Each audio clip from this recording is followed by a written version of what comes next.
A very good afternoon to all of you.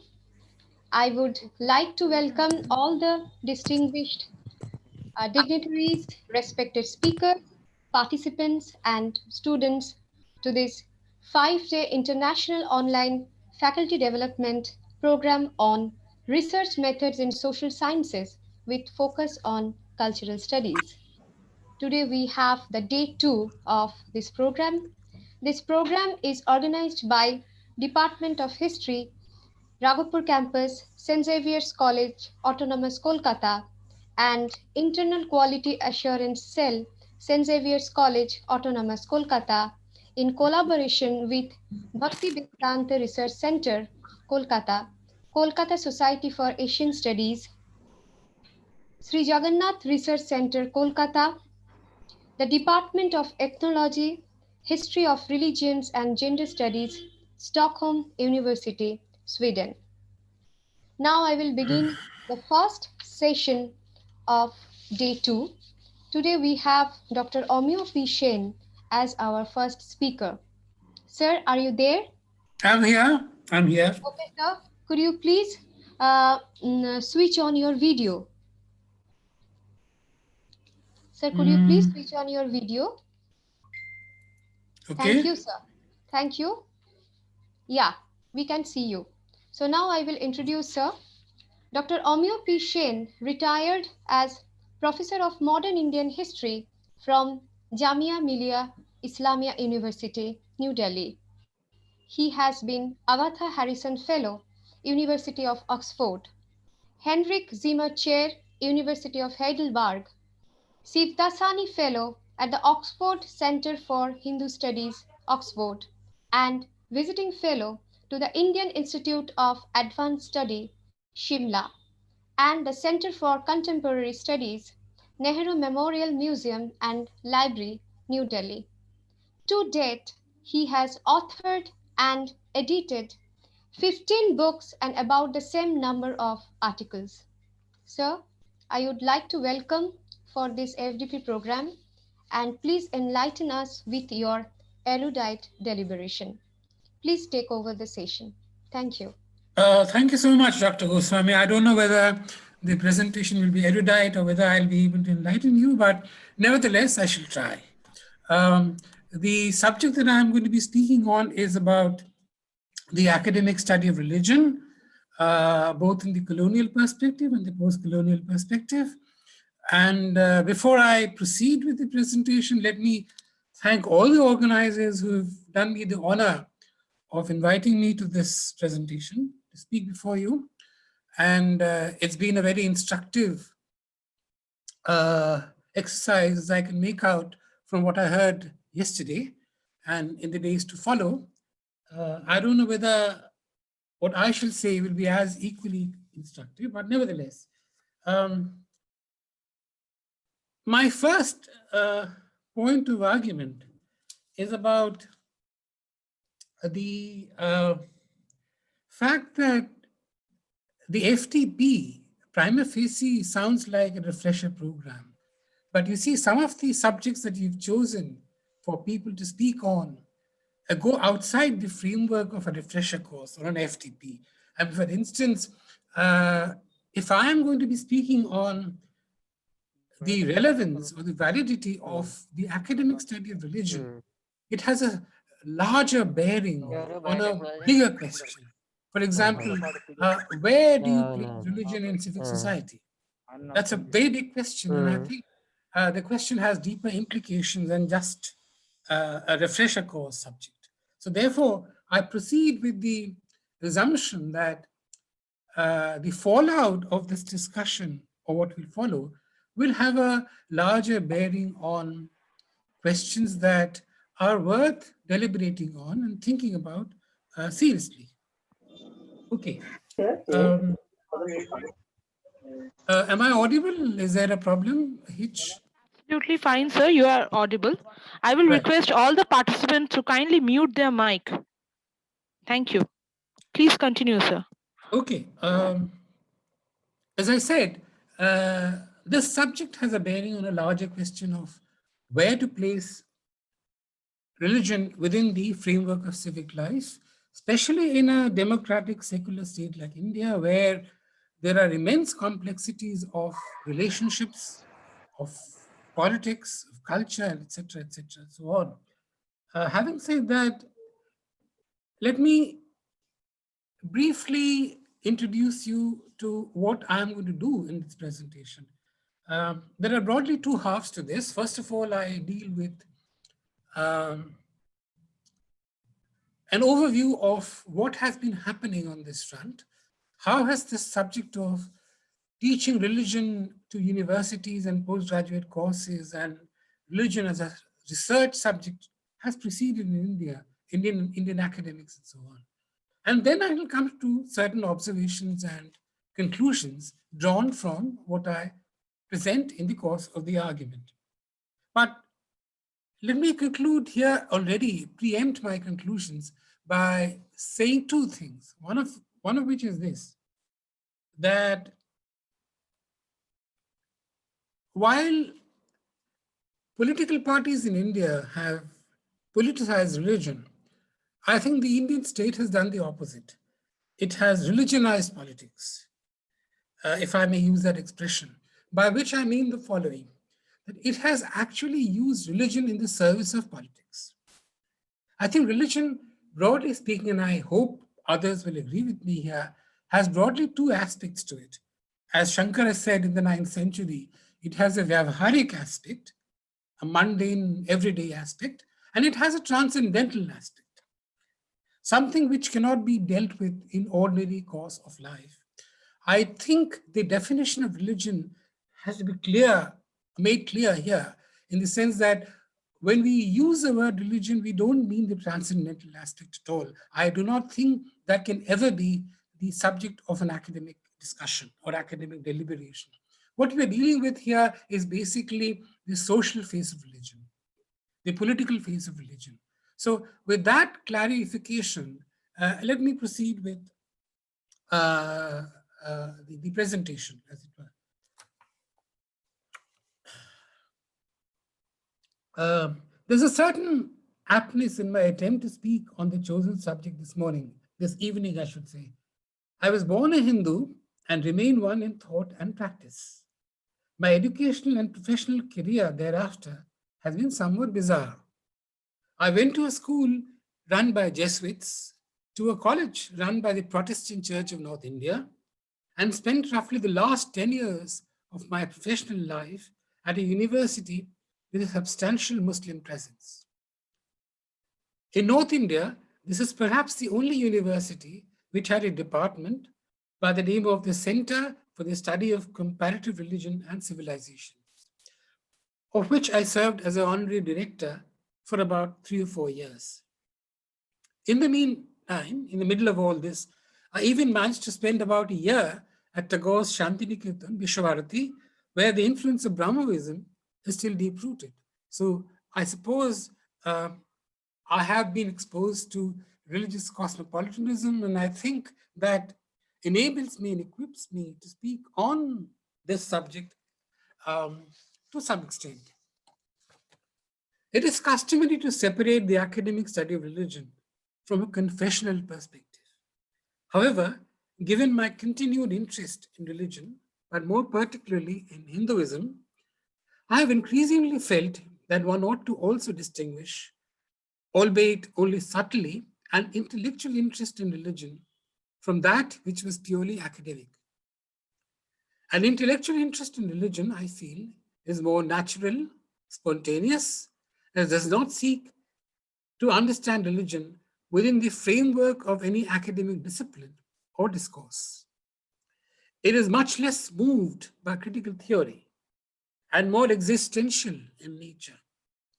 It draws from ordinary life experiences. On the other hand, it may also be less objective or dispassionate in its approach and very likely to be influenced by the social and cultural formations in which a person is situated.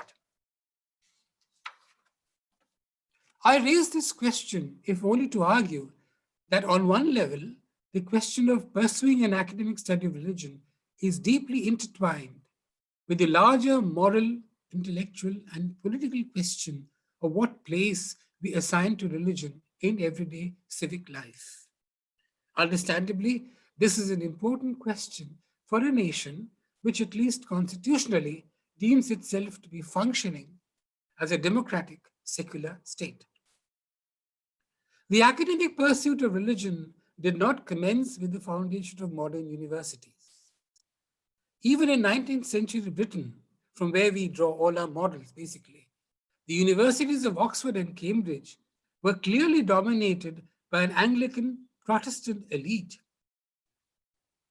with the result that nonconformists, Unitarians, and Jews had to fall back on alternative institutions.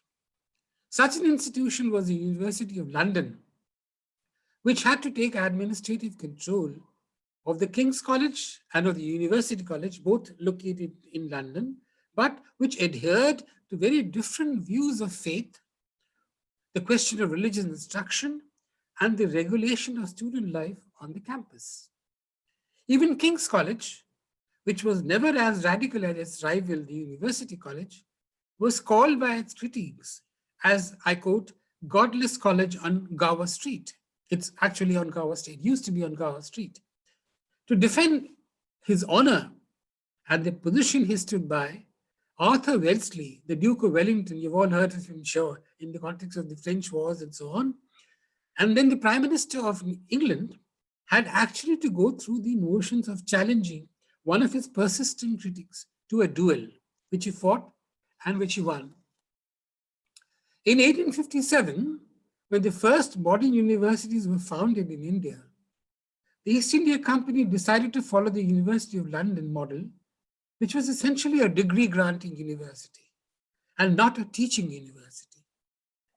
This at once solved problems related to the question of framing a suitable syllabus for students, the bulk of whom were not Christians, the regulation of student life on the campus, and spending little on the possible extension of Indian education.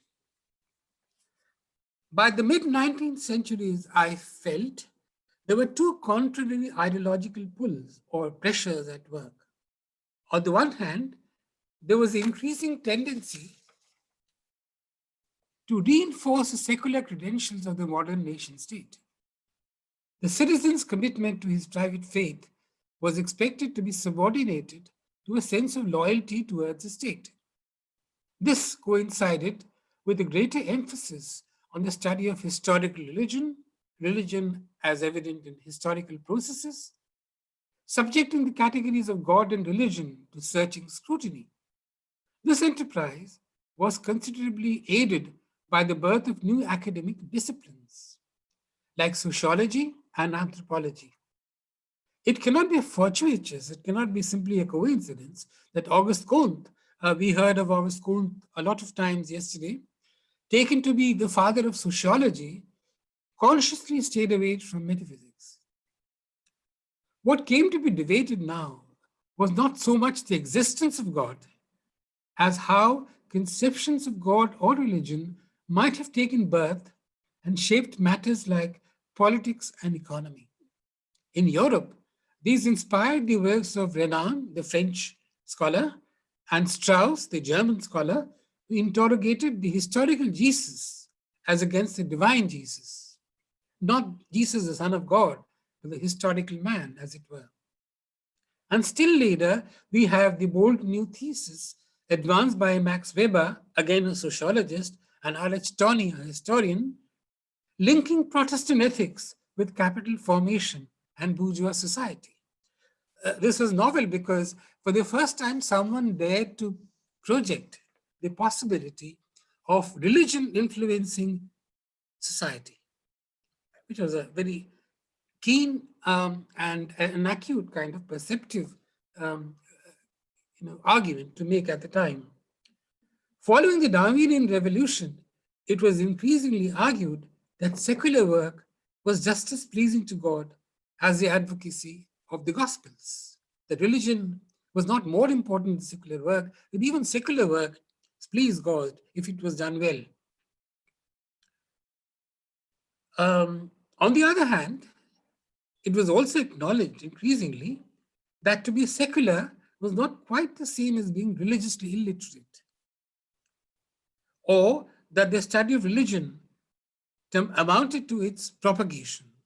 This was an important point because people now made the argument with some validity and force that the study of religion was not necessarily propagating religion.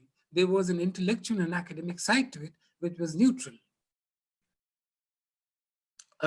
Differently put, this amounted to saying, and this is important, that there was nothing religious about studying religion.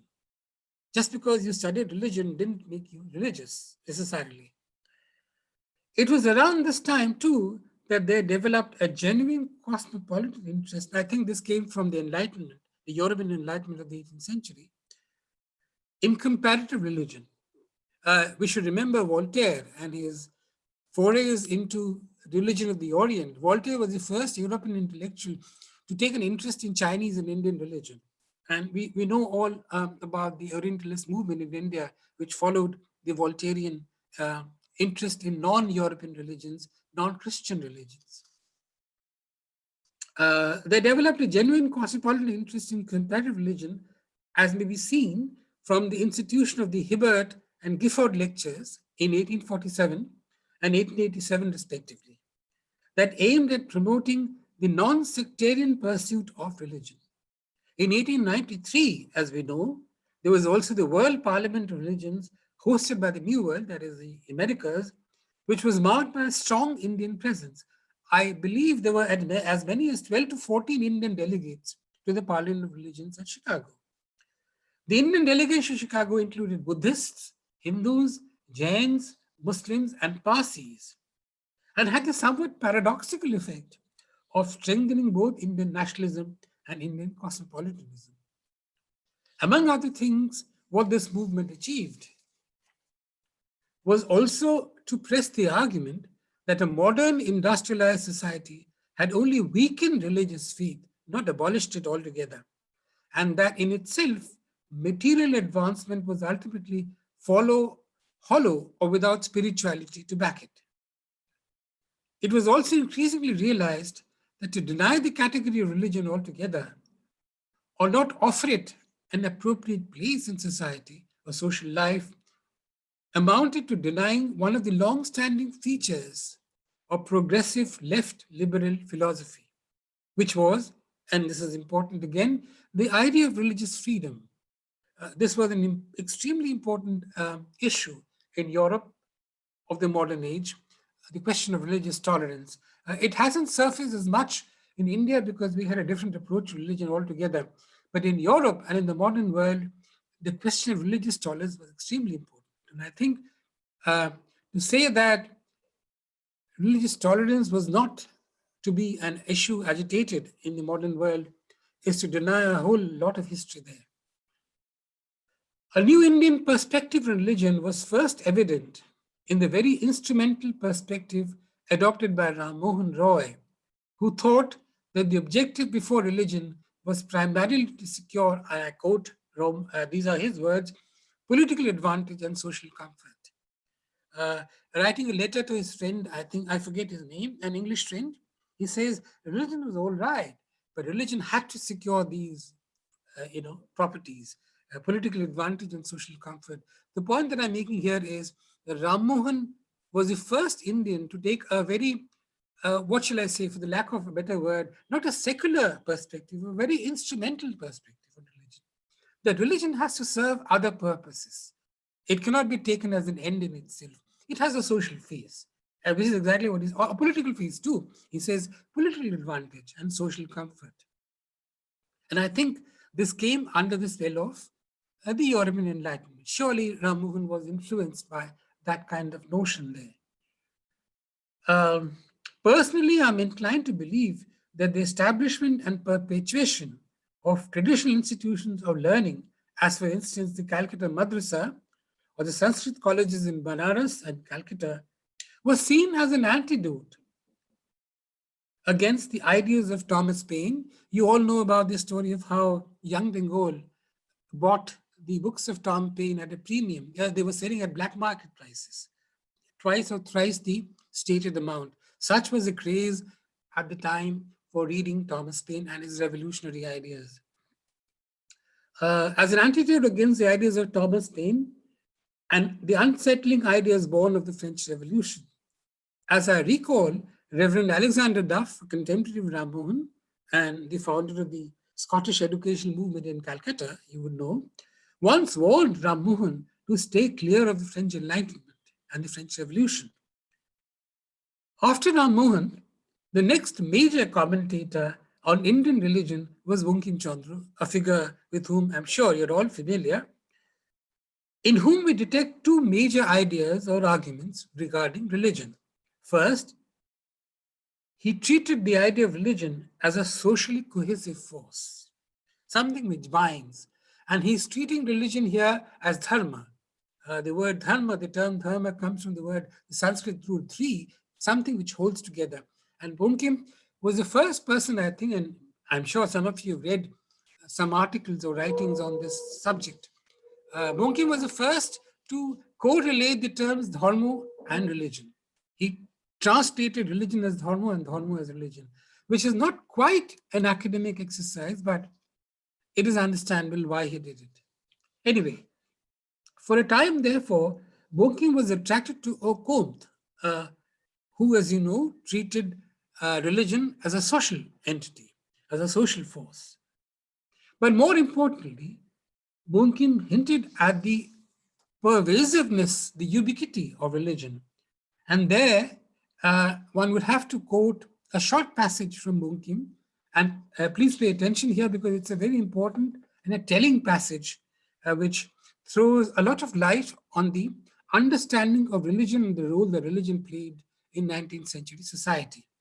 I quote, it's from an essay by Bankim called Letters on Hinduism. It's available in Bankim Rachanavali if you just care to look up. I quote, with other people, religion is only a part of life. There were things religious and there are things lay and secular. To the Hindu, his whole life was religious. To the European, his relationship to God and to the spiritual world are things sharply distinguished from his relationship with man and to the temporal world. To the Hindu, his relation to God and his relation to man, his spiritual life and his temporal life are incapable of being so distinguished. What Bankim is trying to argue is the pervasiveness of religion. That religion, or dharma as he understood it, enters into the every single aspect of the everyday life of the Hindu. Now, this is an important idea because I think, astonishingly, this is the idea which continues till the days of Gandhi.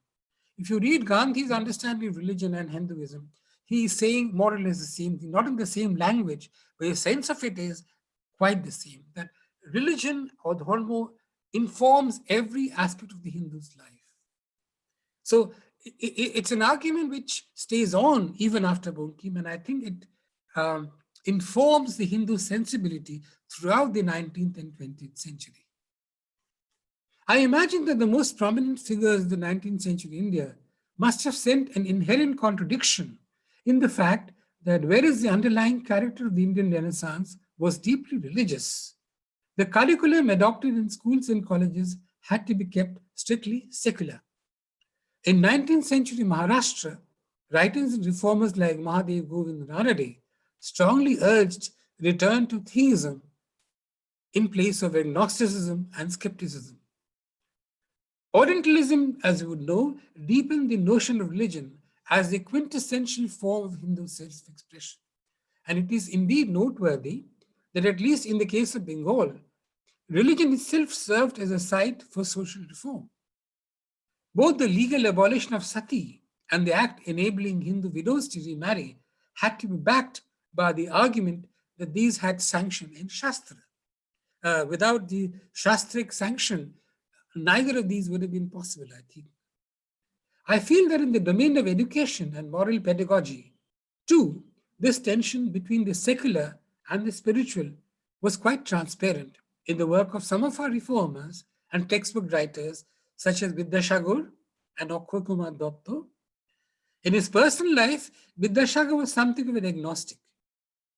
But this did not lead him to banish altogether all references to God and religion in his textbooks.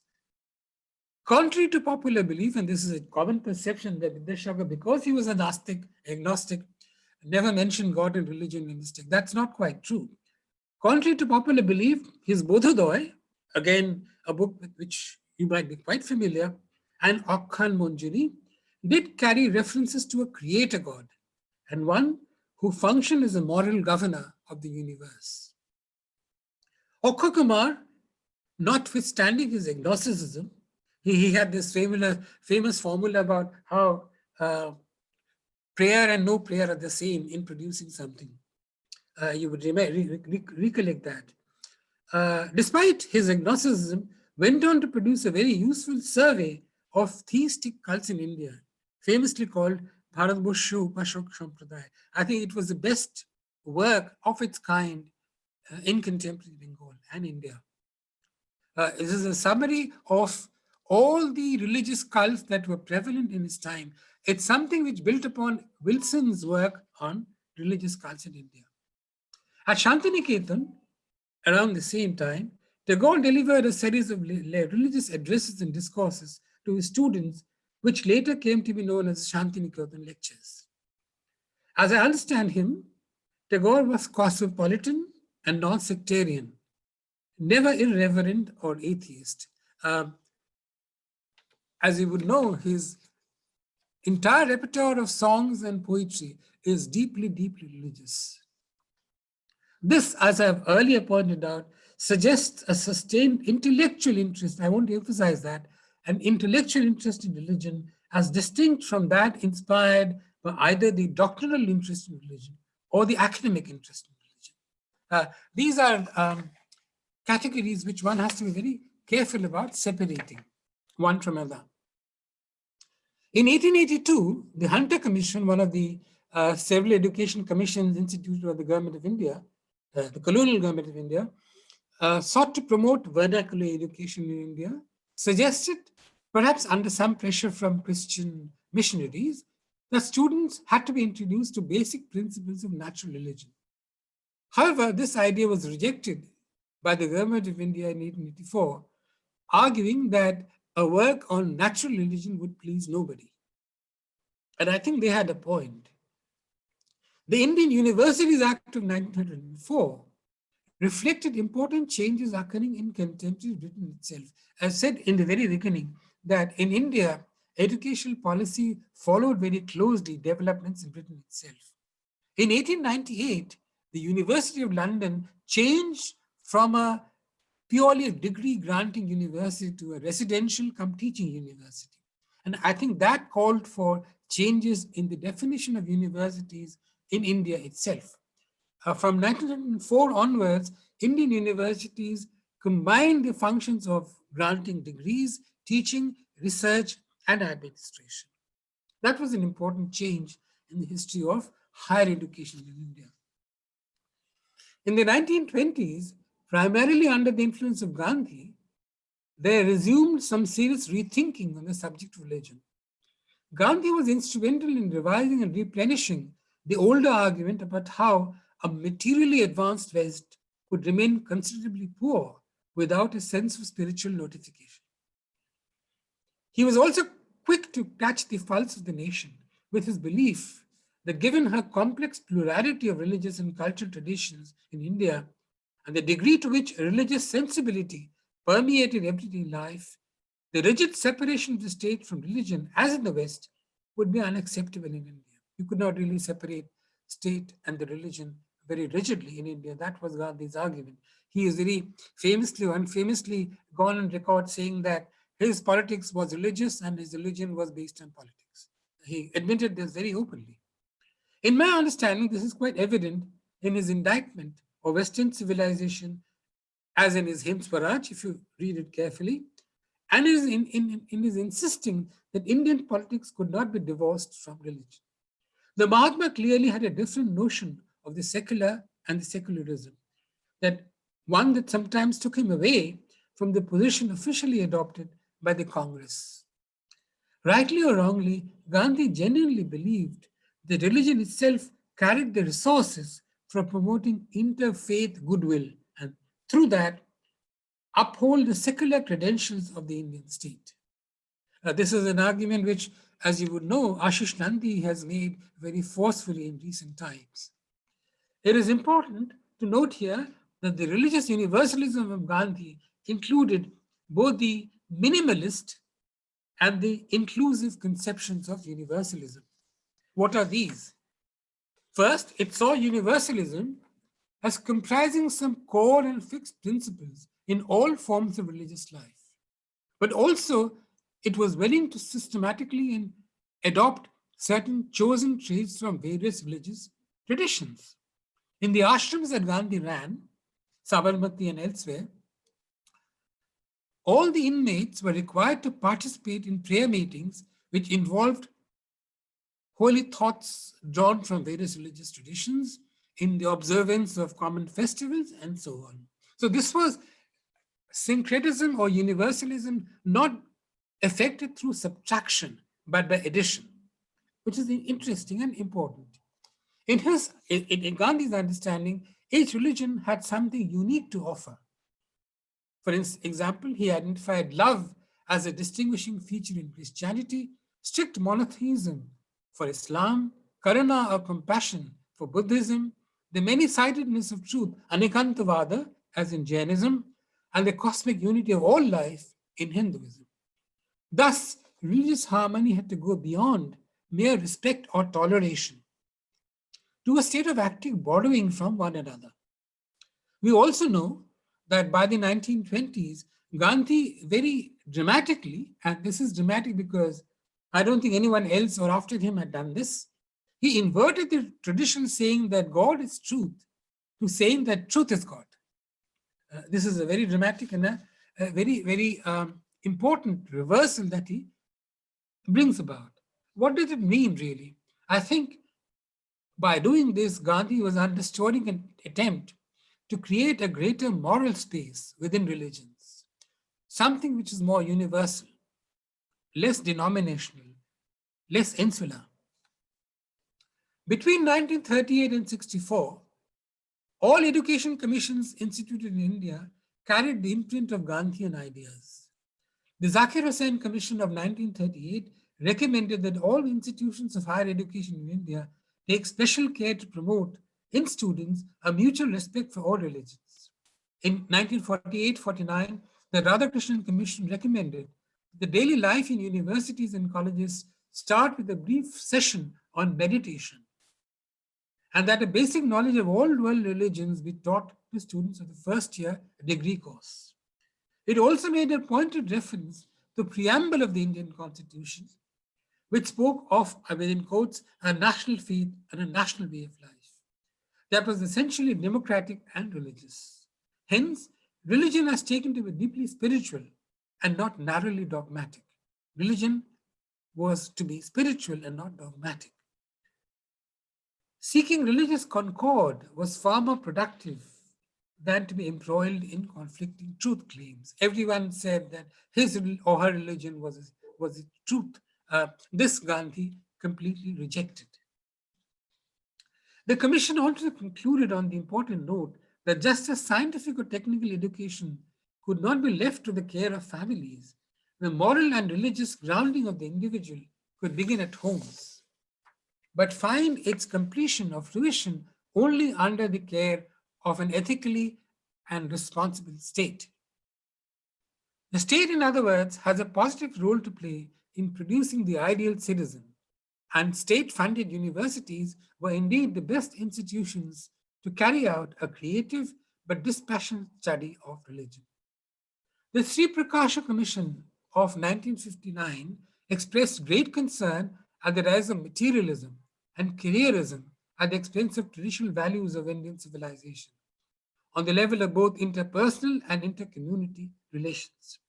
It expressed the hope that an objective and sympathetic study of religions other than one's own will go a long way in diffusing the potential threat from public animosity and violence.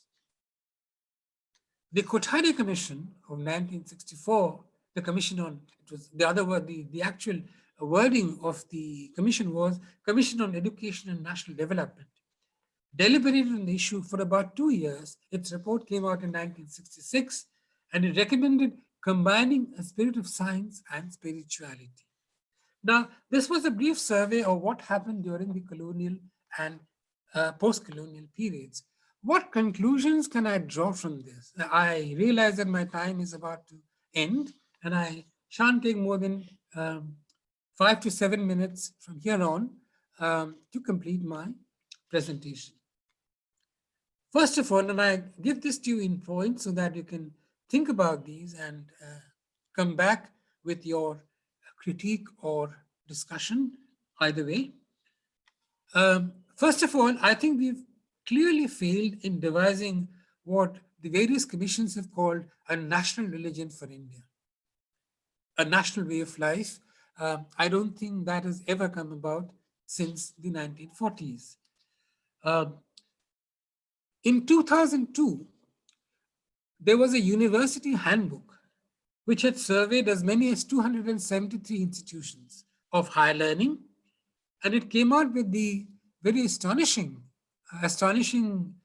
for us today, that only about 5% of these 273 institutions, and mind you, these do not include colleges, these are just universities and places of higher learning.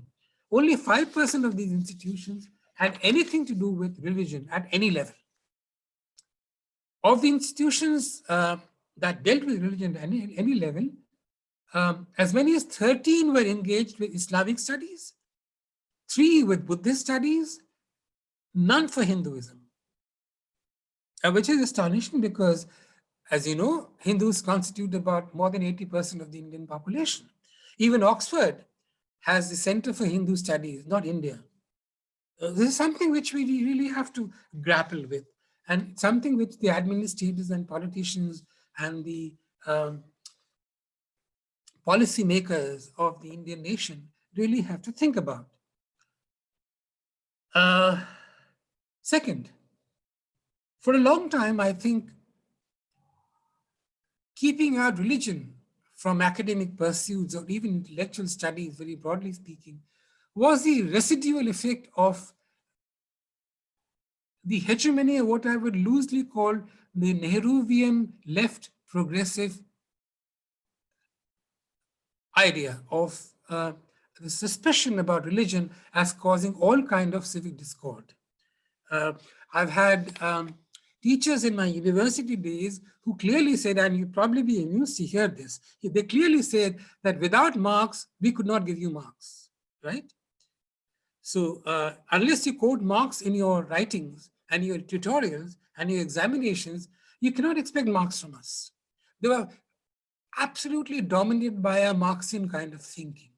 And I think this still continues at some levels in some universities, which we really have to rethink.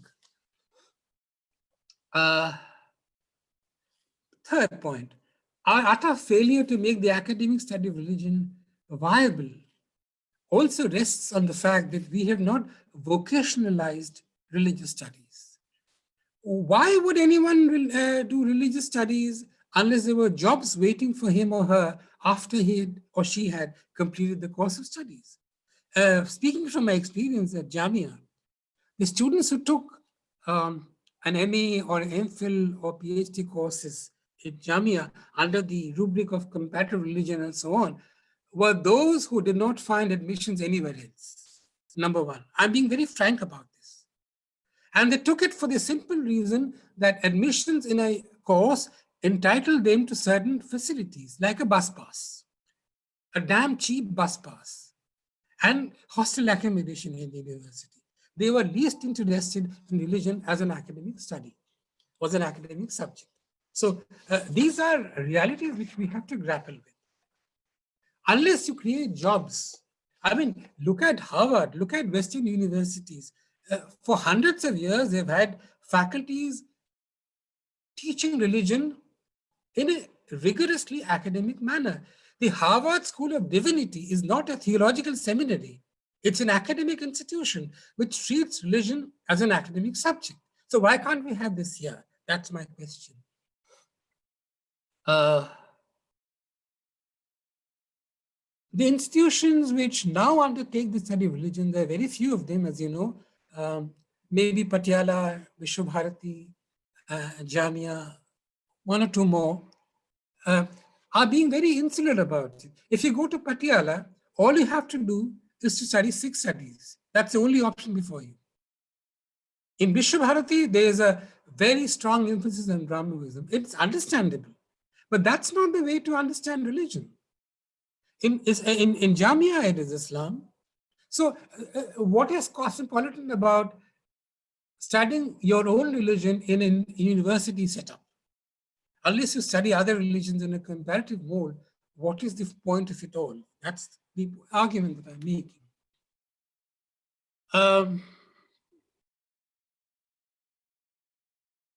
The following point is important. I think, and I made this in the very beginning, instead of separating religion from politics, 2 things have happened which are both despicable, and I think they need to be corrected as soon as possible.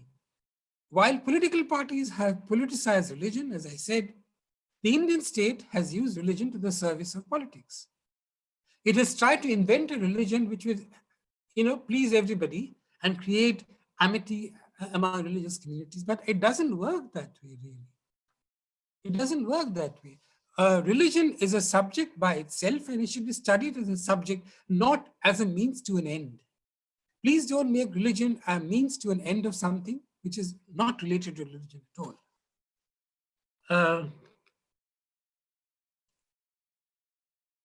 Have I finished my time? I have, I think. Yes, sir, but we can take some questions right now. Yeah, I think we would rather invite questions, and I think that may open up new avenues of discussion rather than continue with this. Thank you so much. You're most welcome, sir. I would like to thank you for your presentation, which is informative, analytical, and contributes towards the growth and development of various discourses on religious studies, which I believe. I must say, I need to enhance my understanding of religious studies more so that I could get enlightened by your talk. Right now, I am a novice in this regard, but I have some queries. So before that, I would like to take up the questions first, which have come in the chat box. So yes. the I hope they're first not too question, difficult. no, sir, please. So the question by Shantanu De, what promise does the academic study of religion hold for our future if the university system is not forthcoming? Sorry, I mean, could we Shall I ask repeat, Shantanu sir? to... What? I heard you, but the Yeah. meaning of the question was not very clear to me. What exactly does Shantanu mean to convey? I mean, can we hear him? Oh, Could he put the question to me? sure, sure. Dr. Shantanu De, could you please unmute yourself? Dr. Shantanu De, can you hear me? Could you please unmute yourself? Uh, I'm sorry, I Sash, couldn't make sense of the question right away. Maybe if he speaks Yeah, at... right. Yeah, I just wanted to know exactly, since you are a scholar who has been working on religion for a long time, if the university system doesn't allow us or doesn't give us the space for the establishment of academic departments in religion, what promise does the future hold for us, scholars who have been in some way working with religious studies in some shade or the other? okay. I now sense the meaning of your question, but it wouldn't be fair to say that universities don't allow space for religious studies. They do, of course, not to the extent that we expect them to do.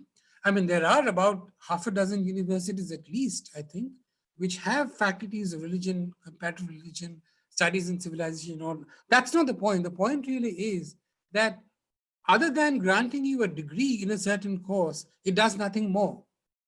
You see, what will a course, an MPhil course or an MA course in comparative religion lead to, as far as you are concerned? You won't get a job on that basis. You see, unless you create jobs on religious studies, jobs related to the study of religion as a separate a niche, as it were. I mean, just like history or sociology or anthropology, why can't religious studies be a department by itself? That universities will have to create. Unless there is a vocationalization of religious studies, purely academic study of religion will get you nowhere. That is my feeling. You have to create jobs. I mean, in the West, as some of you would surely know, those who have been experiencing the academic structure in the West, people undertake religious studies because they know there is something to follow after that. They can latch on to viable academic programs which will lead to jobs at various universities.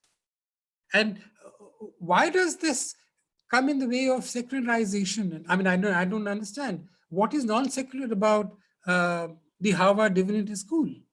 I mean, even America is a multicultural, multi-religious, and multi-ethnic society, just as we are. But they don't scruple about not admitting religious studies in a bigger way than we do. So, I mean, that is really the point. There is space for religious studies. The question is, how do you make practical and concrete vocational openings for that kind of academic pursuit?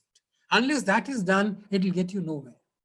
Would you believe it? When I examined the syllabus of the comparative religion in MA course in Jamia, they had something like the Chartist movement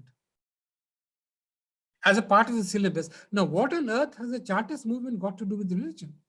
So they had no idea what they were doing. They just simply had to borrow in patches things from other courses and fit it into religion. If that is the attitude towards religion, it'll never work. Religious studies have to be given a certain autonomy and not mixed up with other disciplines. We may adopt an interdisciplinary approach to religion, but religion is not the same as other disciplines. It is a separate discipline by itself. Okay, I hope I have answered his question. Thank you, sir. What are the other questions? Sir, there are many questions we have. Even I have some queries also. So, due to the paucity of but time. But there's no time. You can send them to me by mail and I'll try and answer them. Yes. So, we would like to take one more question. This is by Shani Shabnam, Assistant Professor, Department of Sociology, St. Xavier's College, Kolkata. So, her question is, thank you, Professor Shen, for this immensely enlightening lecture. My question, do you think in the Indian context, the term secular has ever been understood as non-religious or completely separated from the religious? Well, the brief answer to that is cannot be. I think our civilizational processes and our understanding of religion, as I tried to read out that passage from Boom Kim, we understand or have been understanding religion in a very different sense. Western secularism will never apply to India. The pervasiveness of religion or religious sensibility is very, far deep in India than it is in the West. And surely we cannot practice historical secularism as it developed in the West in the 18th and 19th centuries. That cannot be replicated in India. I think we'll have to devise and formulate new conceptions of secularism. And I think someone rightly pointed out that secularism in the Indian context is amity or sarva dharma sambhava in this subcontinent. It's amity and concord between religious traditions. It is not the rigid separation of religion from the state. That will never work. That's my understanding. Thank you, sir. Even I also have some queries, so I will definitely mail you. I will await your mail and I'll try and answer them to the best of my ability. Thank you for your presentation, and You're hope welcome. our participants, they have benefited to a great extent. I would certainly hope so. Thank you, sir. Now we will be having our second session, and for this session we have Dr. Kenneth Valpe as our respected speaker. Good evening, sir. Accept my greetings from India, and I would like to introduce you now, and it's my privilege to introduce you.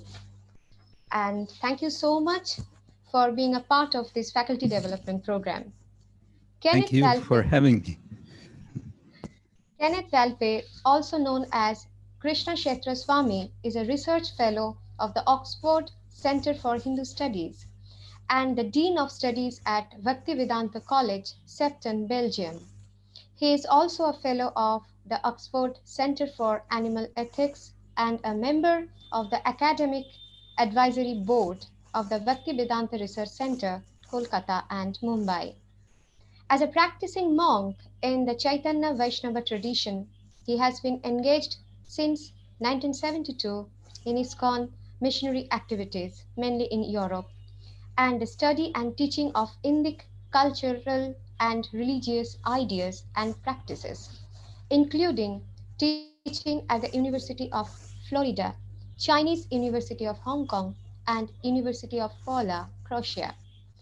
After completing his DPhil PhD at the University of Oxford with a study of Vaishnava temple liturgical practices and theology, published by Routledge in 2006 as Attending Krishna's Image Chaitanya Vaishnava Murti Seva as Devotional Truth. He has been co-directing an extended research project of the OCHS on the Bhagavata Purana, of which he has presently completed together with Dr. Ravi M. Gupta an abridged translation for Columbia University Press. His latest book, Cow Care in Hindu Animal Ethics, has been published as an open access edition in the Palgrave Macmillan Animal Ethics monograph series, receiving 36,000 downloads in the first year of publication. Sir, I would like to welcome you for this session and hope we will be really very much benefited by your lecture. Kindly take over the session. Thank you. Thank you, Dr. Goswami. And I want to express my appreciation of Professor Amya Sen's presentation just now. And I want to acknowledge and appreciate that Professor Sen has been a visiting fellow of the Oxford Center for Hindu Studies. So it's very nice to see you here. And I feel honored to be speaking in your presence. And I hope in particular, I may get some response from you, Professor Sen. I want to also thank all of the organizers, especially the Department of History of St. Xavier's College and all of the other institutes that are collaborating for this. I think it's interesting that in this period of the COVID pandemic, something good is coming out of it in the sense that we can have such conferences where so many of us can come together from all over the world. The practice of comparison in the study of religion is a somewhat contentious matter, or perhaps a very contentious matter. My basic starting point is to say that all knowledge, indeed all thinking, involves some form or another of comparison.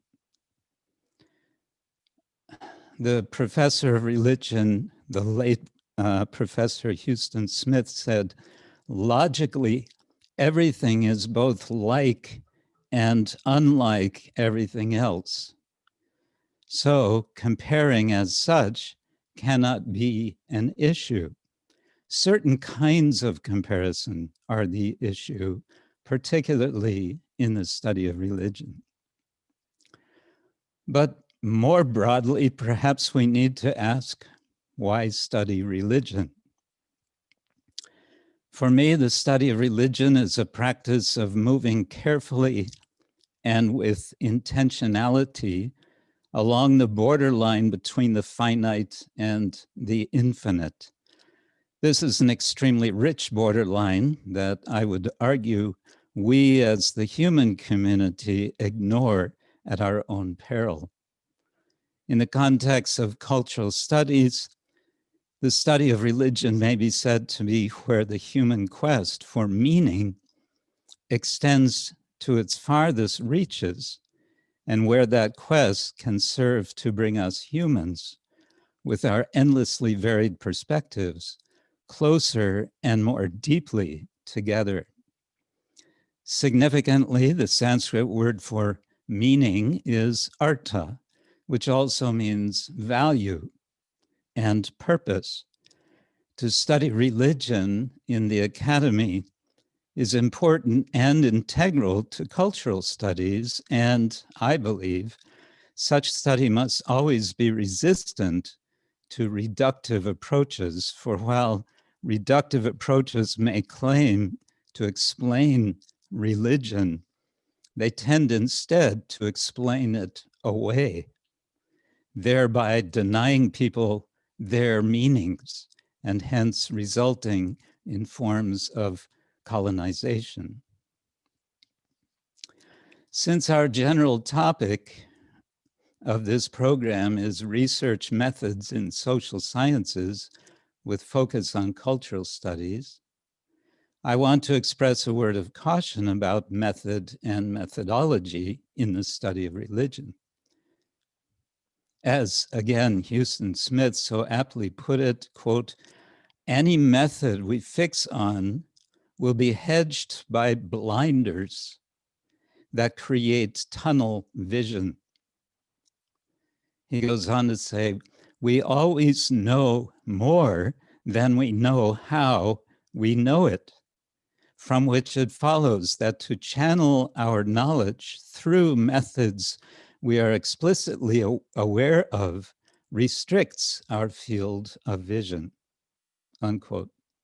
And this, Smith goes on to say, quote, is not fair to our subject or to our students, or even by the university's professed commitment to objectivity, is to give our students the impression that our enlightenment vectored courses show them what religion, or I would add culture or society, objectively is, unquote. This is because our methods are invariably incomplete. There is, fortunately, a contemporary scholarly interest in the unknowably more of human experience, and this owes much, according to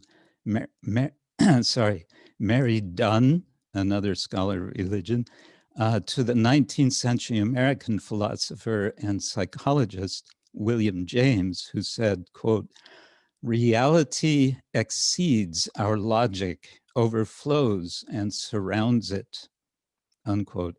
He affirmed further, the ultimate opacity of things, a dimension of being which escapes our theoretical control, unquote. And he argued that we know more than we can perceive by means of either our sensate or logical faculties.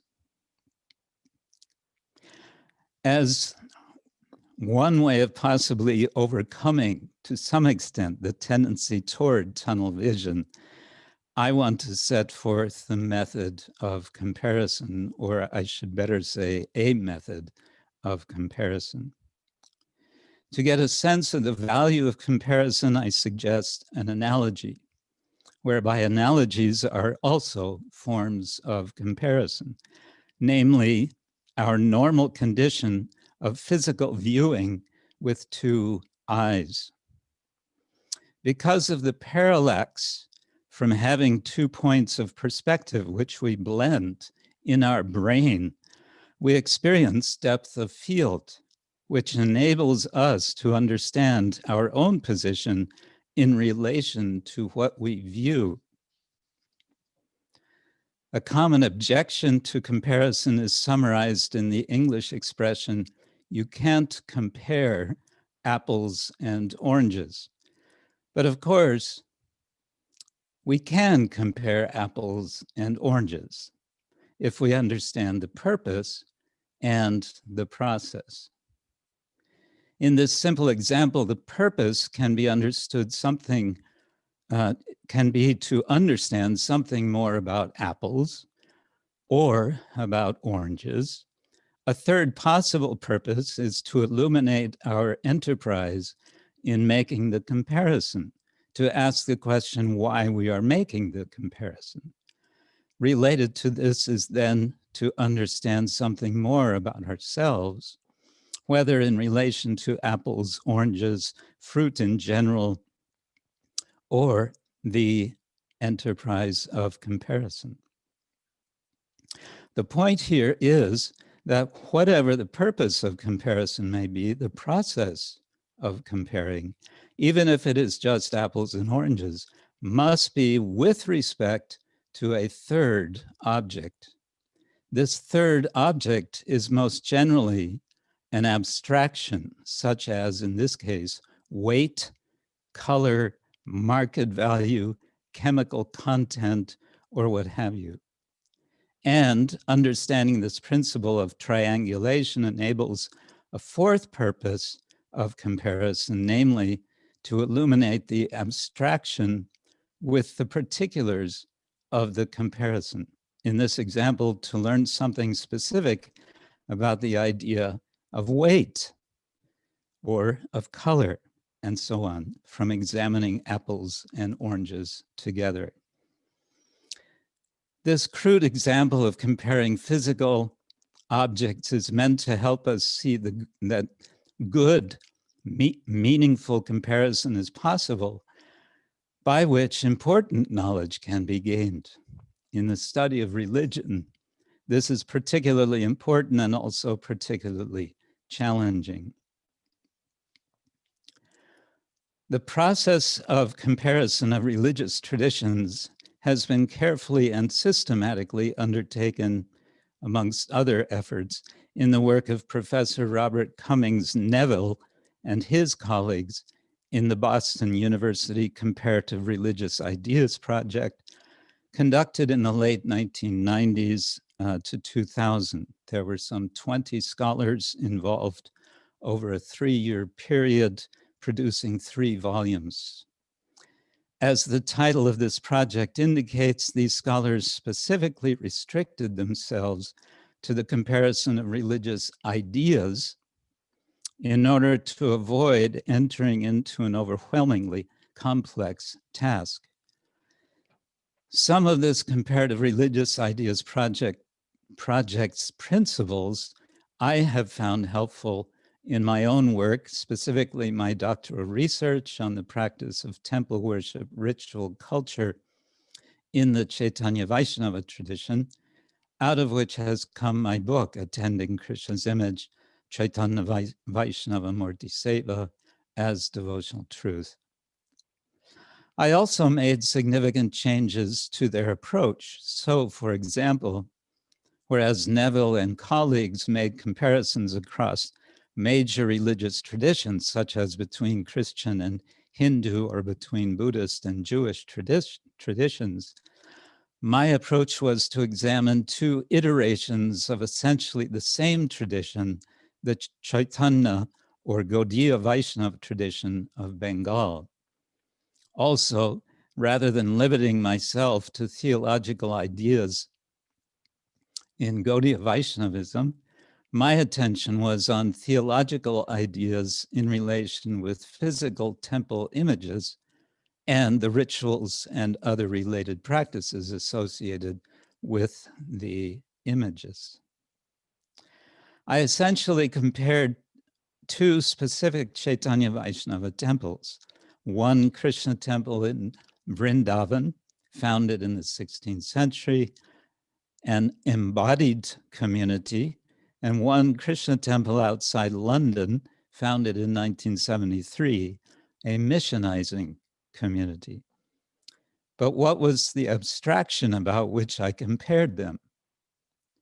It was what Neville and colleagues called one of three fuzzy categories of comparison, namely religious truth. The other two categories that they used being the human condition and ultimate realities. These are called fuzzy categories because they are intentionally broad and minimally predefined. Religious truth, something largely dismissed by modernity and postmodernity as irrelevant, is, I argue, crucial to be taken seriously if one is to pursue understanding of religious communities. And to approach the idea of religious truth meaningfully is to specify it through the understandings and practices of specific communities, especially as placed in dynamic relationship through the act of comparison. Further, it means to keep open the notion of religious truth to the broadest possible extent of the tradition's understandings. For Neville and colleagues, this has meant to recognize three dimensions of religious truth. And here I'll say something briefly about these three dimensions. First is religious truth as epistemological problem, the opposite of which is error, the form of which is further comprehended in terms of reference, objects of right knowledge, what in Sanskrit would be called prameya, meaning, which could be referenced as pramana, and means of engagement or prama. And each of these three aspects of religious truth as epistemological problem should be seen as having different ranges of articulation. For example, from static to dynamic understandings of reference, ordinary to extraordinary meaning, and propositions to holistic enactments as means of engagement. Second, religious truth as expressed in sacred texts and objects, the opposite of which is, interestingly enough, deceit, deception. It involves various types of texts involving various types and degrees of authority within communities, and also involves objects, including mantra, murti, music, dance, drama, ritual, buildings, and so on. And a third dimension of religious truth is religious truth as cultivation and embodiment, the opposite of which is, interestingly enough, failure. This dimension involves questions of how a religious practitioner's character is enriched, elevated, transformed in order to register the higher truth or truths, and questions of embodiment, how the practitioner is affected by engagement with the truth or truths. Here, taking as an example from the Gaudiya Vaishnava tradition, affect may range from rudimentary faith, shraddha, to profound transformative divine love, prema. So how did I go about this comparison of two Krishna temples with respect to what we are calling religious truth? My specific focus was on a particular Sanskrit ritual text, Hari Bhakti Vilasa, compiled by Gopal Bhatta Goswami, the founder of the Radharaman temple in Vrindavan in the 16th century, and the engagement of present-day practitioners, especially temple priests, with this text, both in this temple in Vrindavan and in the temple outside London, which I studied, Bhaktivedanta manner.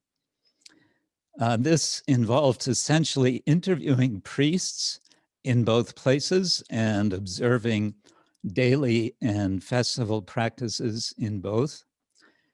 Time and other constraints prevented me from engaging with temple visitors to the extent I would have liked to, but the time I was able to spend with priests allowed me to encourage them to be reflective about their activities as temple priests and more broadly about their life situations and identities.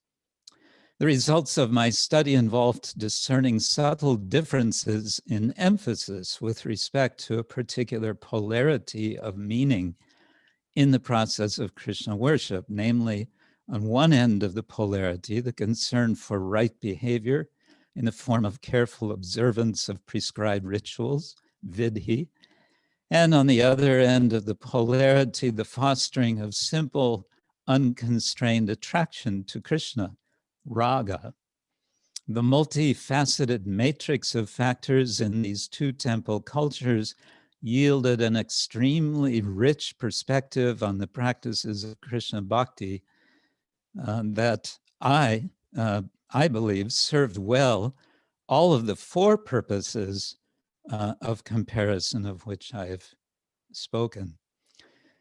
On the level of social meaning, as I mentioned previously, the two temple communities under study could be usefully identified as, in the case of the Vrindavan Radharaman temple, an embodied community in which hereditary birthright-based identity as priests is an essential principle for maintaining continuity, and a missionizing community in the case of the London temple. Thus, with respect to my abstraction for comparison, religious truth, one could speak of embodied truth and missionizing truth, with considerable implications for the notion of religious truth. In particular, one could discern a sort of inverse relationship concerning structure and anti-structure, or rigidity and flexibility.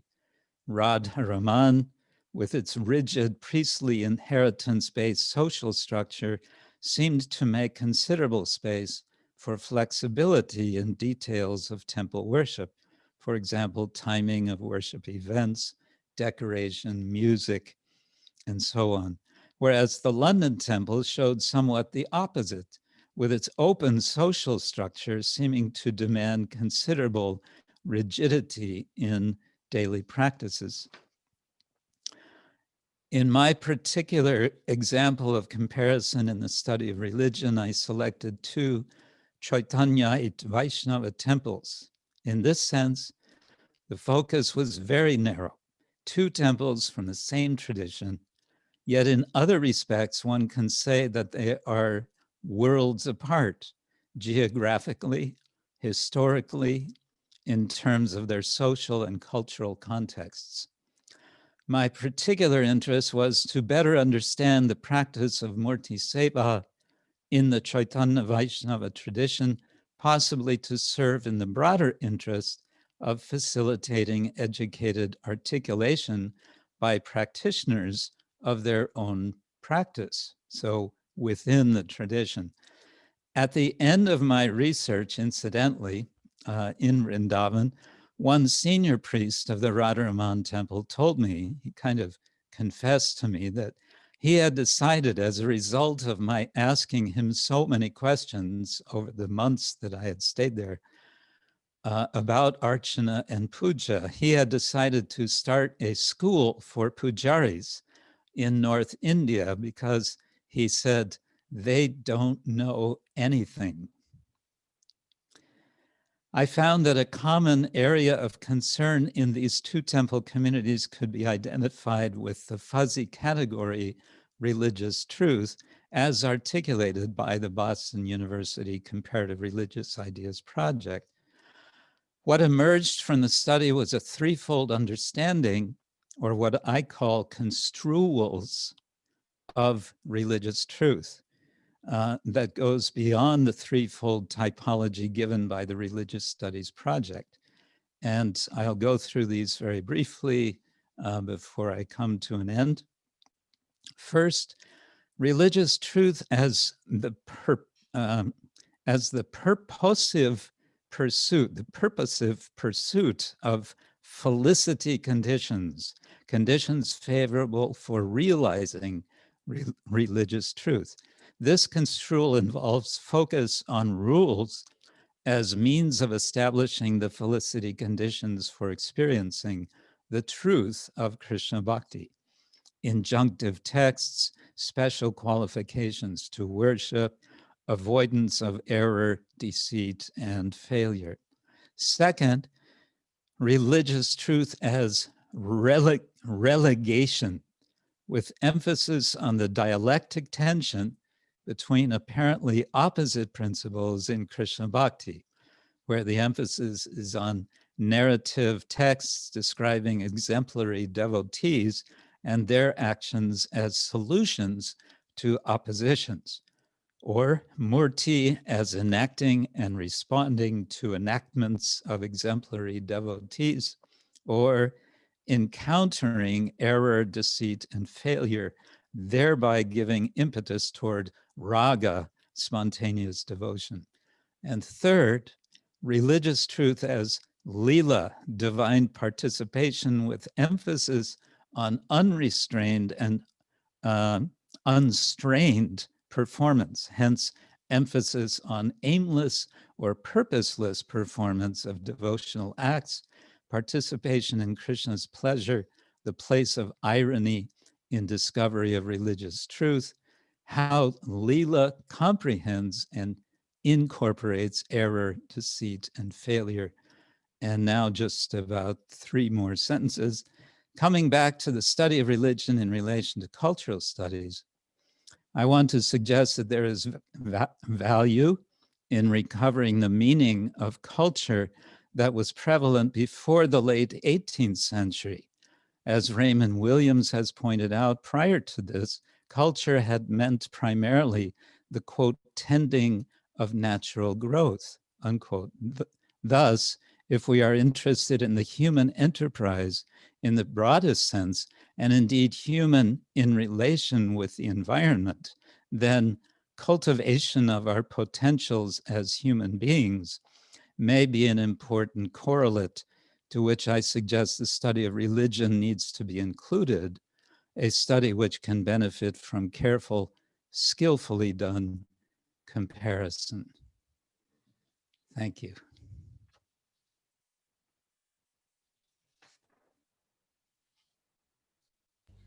Thank you, sir. Thank you so much. So I have some queries, so which I would like to share with you, and with my meager understanding what I have understood. So kindly enlighten me. And as I have already confessed that I am a novice in this field, but still I am trying to learn or trying to upgrade my knowledge. And in the meantime, I request the participants, if you have any question, kindly type in the chat box. So, sir, what I feel like, can religious truths be considered as priorities? This is my first doubt. And uh, second, I think like what I would like to know from you, is it possible to construct the praxis of religious studies based on experiences, or it has to be guided by structuralism or positivism? And the third query which I have is, eschatology depict any cultural hegemony? And the last doubt, or like the last what I would like to say query which I have, is it possible to apply hermeneutic method to have an understanding of the Leela or Krishna Bhakti? These are all very big questions, madam. I may sound futile, but I thought that. No, they're very nice. can religious truth be considered a priority? I assume you mean in the study of religion. I would say for the most part, it is put very much in the background of most academic study of religion. I was very happy to see that this Boston University project put it forward as a priority, but not as an exclusive priority. As I mentioned, they identified three, if you like, priorities. One, the human condition. The second, ultimate realities. And this third one of religious truth. Surely one could find one can find probably unlimited sorts of principles which one could put into position as the priority about which one wishes to study. We have scholars who study, for example, religious violence, because this is a big concern particularly in relation to politics. And on, any number of possibilities. My own interest in religious truth stems perhaps from my own personal religious upbringing, and also an interest in this, let's say, the theological side of the study of religion. At the same time, understanding something about a distinction between the two. But to just say religious truth should be the priority, I think I wouldn't be in a position to say that. I think Mahatma Gandhi might have said something like that. We just heard from Professor Sain that he said truth is God. So he may have wanted to phrase it in a different way with respect to this comparative project, but in any case, he might have gone in that direction. Your second question was about experience, and absolutely, religious experience can be an important, can be an essential focus for the study of religion. The late Professor Ninian Smart identified 7 dimensions of religion: the doctrinal, the institutional, the ethical, the mythical, and experiential, the material, and so on. So experience is for sure an important, if not for many, the most important aspect of religion to be attended to, and therefore application of ethnography, anthropology, of psychology, all of these areas can be applied effectively in the study of religious experience. Your third question, I'm sorry, I missed the first part. It's about cultural hegemony. Yes, sir. I just repeat it. Is eschatology depicting any cultural hegemony? Eschatology? Yes, yes, sir. I may Uh-huh. pronounce it wrong. I'm sorry. Well, I'd have to think about this. Eschatology, of course. I don't think there's any correlation between the two. Yeah, I don't think we have to bring a correlation there. Eschatology is a concern about, well, there's different ways of looking at it. And of course, the term is elaborated particularly in Christian theology. But I don't know that we would have to say, if we talk about eschatology or what happens at the end times, if such thing exists, that we have to necessarily speak about cultural hegemony. I would be cautious In any case, your final question had to do with hermeneutics. And again, if you can remind me what Yes. specifically. Yes. So the final question which I would like to ask you, is it possible to apply hermeneutic method to have an understanding of the Leela or Krishna Bhakti? Okay. Yes, why not? Now, hermeneutics is itself a huge topic. Yes. What is the hermeneutic method? There is no the hermeneutic method. There is no the hermeneutic method. There's any number of hermeneutic methods.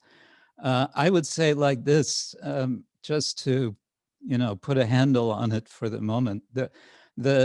The modern or postmodern hermeneutics of suspicion, which dominates or has dominated the academy, the humanities to a large extent, I feel needs to be put not front and center, but needs to be set at least significantly to the side to allow for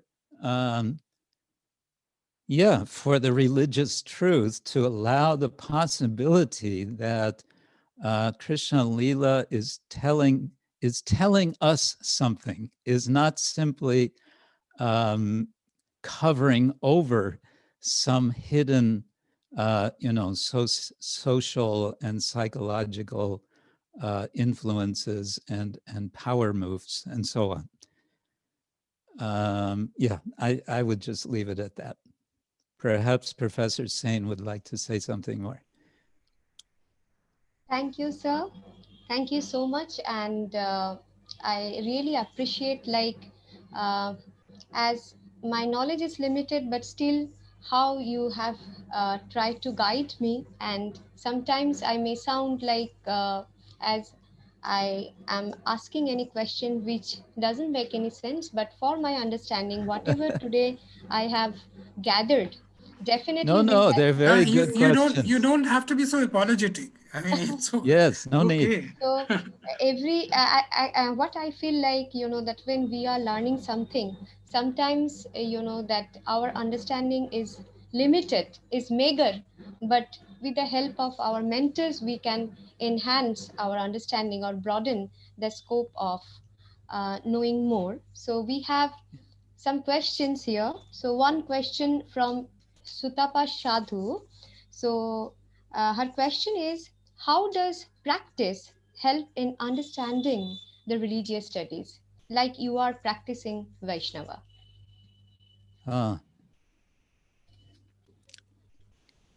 That's also a big question. And I would say it's a question that I'm working on as we speak. I don't have a simple formulaic answer to. But what I will say is that in earlier scholarship in the academic study of religion, it was quite common to speak about a sharp divide between the so-called insider and the so-called outsider. And this divide was considered to be more or less unbridgeable, so that the scholarship done by the outsider necessarily, for some, is the only real scholarship. The scholarship done by the insider, so-called, is disqualified, or vice versa. And what's been recognized in recent years is that there's no such simple divide, that every one of us is both an insider and an outsider, more or less, whether we know it or not, in the subject that we are studying, especially with respect to religion. And so I found my own position as I was doing this particular study to be actually quite complex, because I found myself to be, as I said, both not simply either one, not simply an insider or an outsider, but in many respects, both at the same time. And what I found was that it was actually a good thing to allow myself to be in a liminal position, to sort of bracket out the whole question of my identity as a way of allowing myself to open up to what it is that I'm studying. Thank you, sir. And due to the paucity of time, we have many Yes. many interesting questions and observations also. So I would like to take one more question by Shantanu De. Uh, just a second, please. Yes, his question is, are there any standard parameters for comparison of religious traditions or ideas across spatial and non-chronological temporal zones?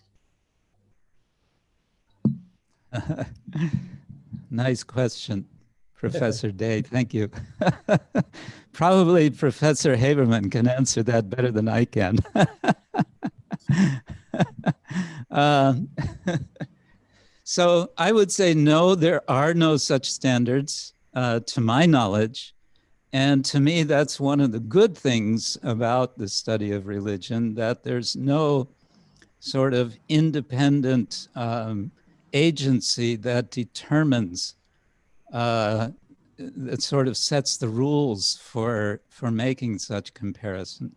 I mean, the study of religion, it's constantly undergoing an identity crisis. Is there such a thing as religion is a common question since the beginning of the academic study of religion. Does such a thing exist? And so I would say, fortunately not, to my knowledge. Maybe, but Professor Haberman can correct me on this. Thank you, sir. The session was really very much informative, and we all enjoyed, learned, and thank you so much. And now I Thank would you. like to welcome Dr. David Heberman. Welcome, sir.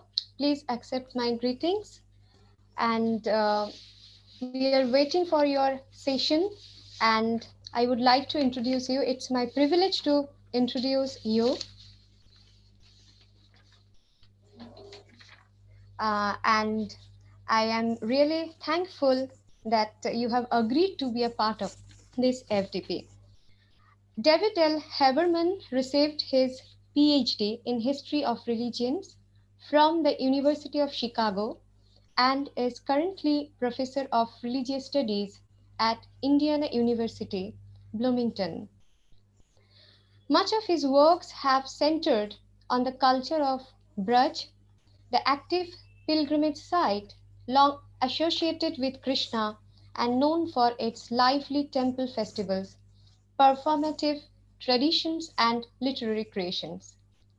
His present research interests track the relationship between religion, ecology, and nature, with a focus on Hindu attitudes toward and interaction with non-human entities. His publications include Acting as a Way of Salvation, a study of Raganuga Bhakti Sadhana, published from New York Oxford University Press in 1984, Journey Through the 12 Forests, An Encounter with Krishna, published from New York Oxford University Press in 1994, Bhakti Rasamrita Sindhu of Rupa Goswami, New Delhi, Indira Gandhi National Center of Arts, 2003. That means it was published from New Delhi, Indira Gandhi National Center for the Arts in 2003. River of Love in an Age of Pollution, the Yamuna River of Northern India, which was published from University of California Press, Berkeley in 2006. And People Trees, Worship of Trees in Northern India, which was published in 2013 from New York, Oxford University Press. And his latest publication is published in 2020, which was on, I'm repeating, People's Trees, Worship of Trees in Northern India and Loving Stones, Making the Impossible Possible in the Worship of Mount Govardhan. He has edited a collective international volume due out soon on climate change and religion titled Understanding Climate Change Through Religious Life Worlds, which will be published from Bloomington, Indiana University Press in 2021. Sir, thank you so much for being a part of this faculty development program, and please take over the session. Yeah, well, first, greetings to you all. It's good to see you, Professor Valpai. I don't know if I will answer any of your questions, but maybe I will successfully put more questions on the table for us. I also want to thank Professor Tini Goswami for the invitation to join you all for this program, and also thank the other organizers of the program. I won't be able, just because it's a very busy time in my own academic calendar, I'm not able to join the entire program itself, but I wish you well in thinking more about research methods in the social sciences and humanities. So I titled my talk today, Openness to Difference in the Study of Religions. And I want to start with an obvious point as I kind of stumble through some notes that I've thrown together for my talk here today. And that is whether textual, anthropological, historical, or sociological studies of multiple cultures or religions leads to an encounter with difference. How we approach difference in our research and scholarly representations or writings is a vital issue in the study of others. The particular focus of my comments today will be the academic study of religions, but I think much of what I have to say is applicable to other disciplines as well. I was happy to see that the emphasis of this program is on qualitative methods in the social sciences and humanities, as opposed to quantitative, which I probably would have very little to say anything about. So as a major focus, because what I would like to focus on myself today are the attitudes that we bring to our research itself. And I want to begin by acknowledging that the disciplines that we locate in the social sciences, and I specifically have in mind anthropology, sociology, comparative religions, we might also put in that, all of them have their roots in the colonial missionary enterprise, which means that they are designed to study others in the context of a power differential that aim to place them on a hierarchical scale that was used to justify the assertion of superiority upon which colonialism depended. So I think we need to recognize that's really the history of all of our academic disciplines, as they came out of that colonial period and probably had a lot of their robust expressions in the 19th century. This is also found within the sociological studies of one's own society that were designed to assert the superiority of one group over another. And I think of much of the early sociological literature that was produced in my own country that is now read as justifying racism. So there again, different groups are placed on a hierarchical scale in a very judgmental fashion. My go-to illustrative example of such scholarship is Edward B. Tyler, the so-called founder of anthropology. And he was the first person to hold a chair in anthropology at Oxford University in the latter part of the 19th century. Tyler, I use as an example because he clearly, in his work, Primitive Culture, which is a very influential work at the time, lays out what he calls the progressive theory of civilization, that the history of humanity is a movement from a primitive state of being to a civilized state of being. And as we can imagine, of course, as he lays that out, that the most civilized human beings are to be found in the European cultures of Northern Europe and North America. So that what he does is then lay out the various societies of the world on a hierarchical scale. He arranges them, ranks them from the most primitive to the most civilized. And again, the colonizing powers tend to be identified as the most civilized. So there's that civilizing mission that is used to justify colonialism. Well, how does one determine where a particular society is to be placed on the hierarchical scale? And Tyler's answer to that is their form of religion. And he lays this out in the second volume of Primitive Culture called Religion in Primitive Culture.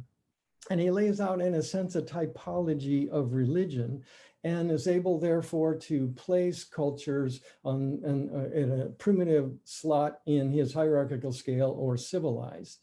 And to be clear, what he said, what he finally is aiming at is he says that the wider the circle of sacrality, the more the sacred is seen in the wider world, the more primitive that religion is.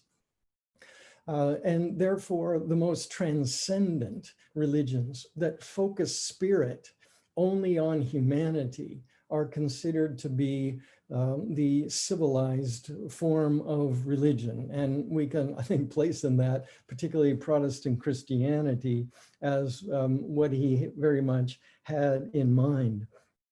The worship of inanimate, so-called inanimate objects, he uses to identify primitive thought. For again, if the sacred, if sentience, if the spirit is seen in the so-called inanimate world, then that's a sign of a primitive form of religion. And he names specifically the inanimate forms of rivers, trees, and mountains or stones, precisely the subject matter of my recent books.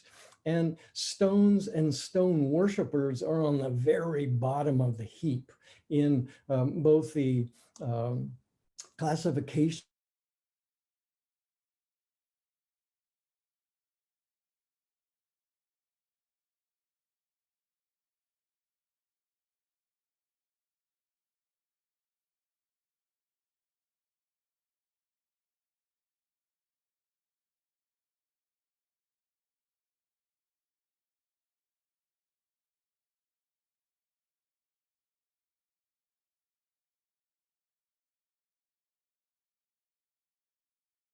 again, that hierarchical structure that placed certain societies on the top, being the colonial societies, was very much used to justify then colonial rule, which was proposed to be a way of bringing the primitive societies to a civilized state of being.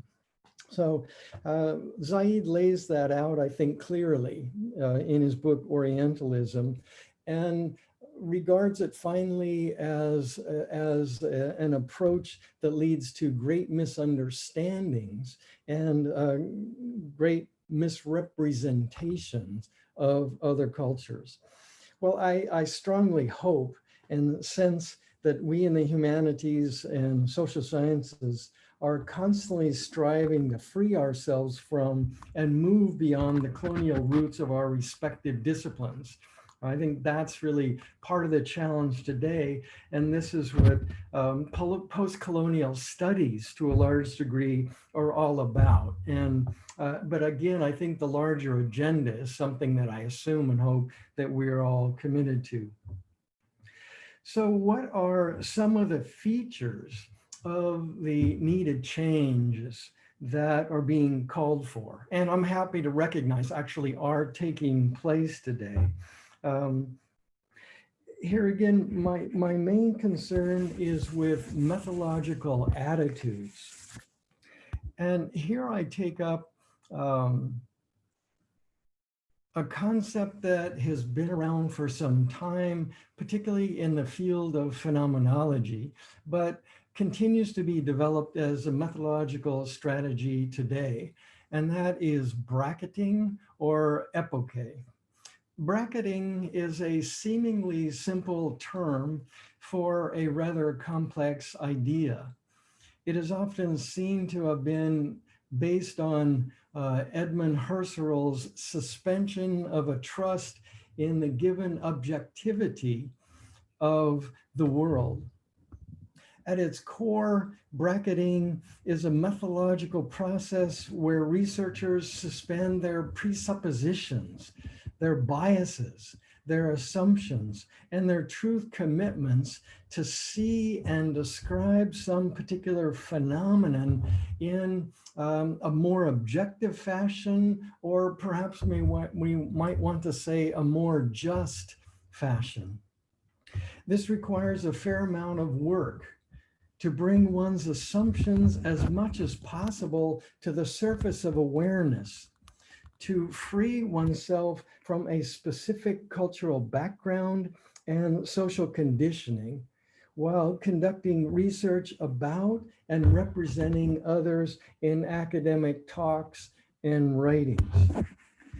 The chief aim here is understanding, as well as mental growth, as opposed to judging, converting, or civilizing.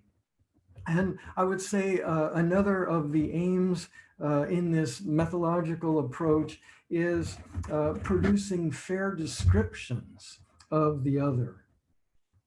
Well, why bracket? What are the reasons for doing this?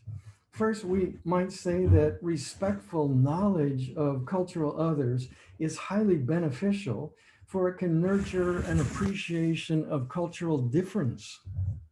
More simply put, it is a way of doing justice to the other, to be fair to others. Prejudgment and holding rigidly to preconceived ideas is by definition prejudice, right? That is how we define prejudice, is a prejudgment. And prejudice then leads to a complete blockage in the process of understanding others. Bracketing, on the other hand, can lead to more harmonious relationships between different groups of people. What some have called the irenic or the peaceful nature or possibilities in productive cultural studies. I told a group of Hindu PhD students recently that if this is done successfully, then Hindus in India can teach Islam fairly, and Muslims in India can teach Hinduism fairly. That might be a way of getting a quick handle on what bracketing is all about and what might come of it. But there's a more solid, I would say, academic reason for bracketing than nurturing harmonious relationships in society. And that is grounded in a fundamental understanding of the sociology of knowledge, which I take to be one of the core features of the social sciences and humanities today. And this is the basic idea that our sense of reality is not a given, but is the product of a social construction. If you have not read it, I think it's always valuable to read the book by Peter Berger and Thomas Luckman called The Social Construction of Reality.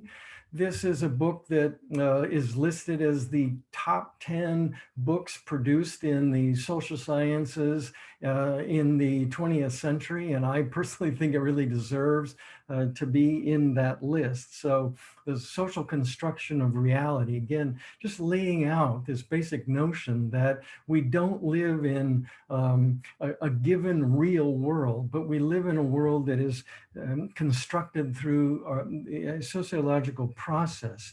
I begin many of the courses I teach by saying to students, I could have taken any one of you when you were 1 day old and placed you in a family on the other side of the planet, and you would now have a different name, you would have a different religion, you would speak a different language, you would have a whole different set of values.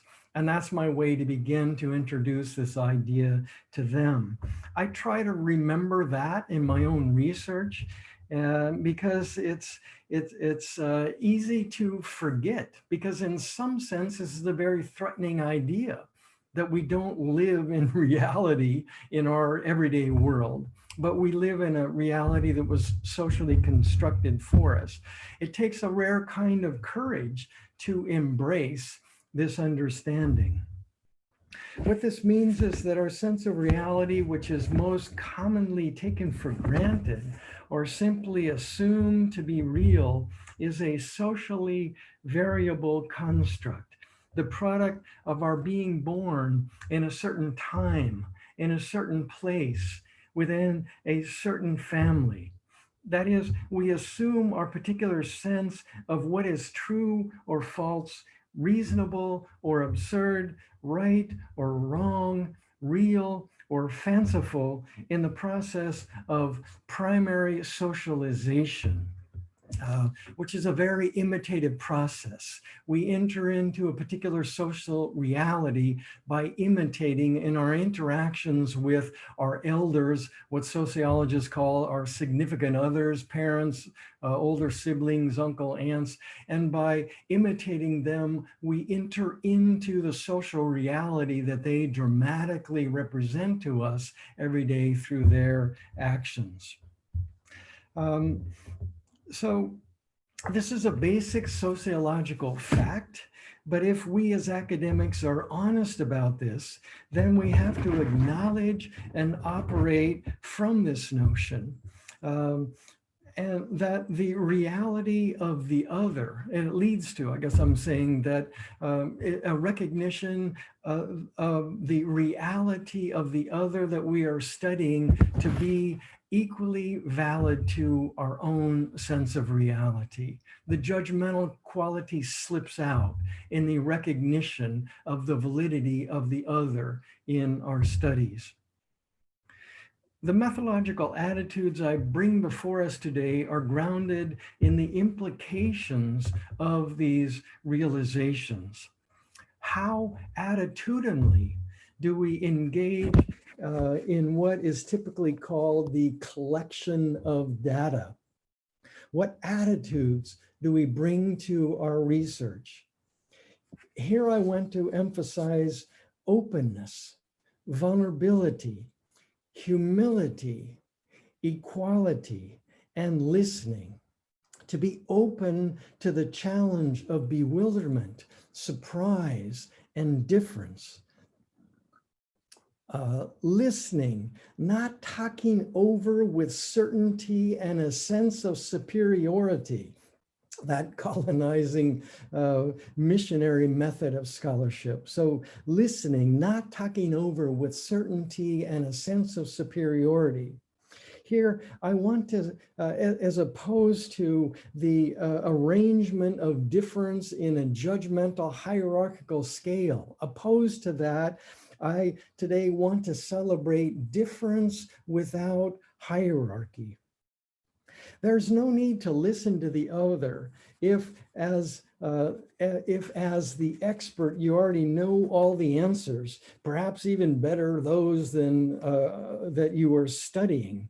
And so that one way of regarding, I would say, postmodernism as a scholarly movement today is a critique of that expert, that one who already knows, who's full of it in many ways there, and therefore is closed to true openness in the process of listening to the other, in collecting data, if we want to use that particular term. Postmodernism grew out of literary criticism, which looked at the situation where the professor as expert stood before a classroom reading a text to give the authoritative singular reading of that text.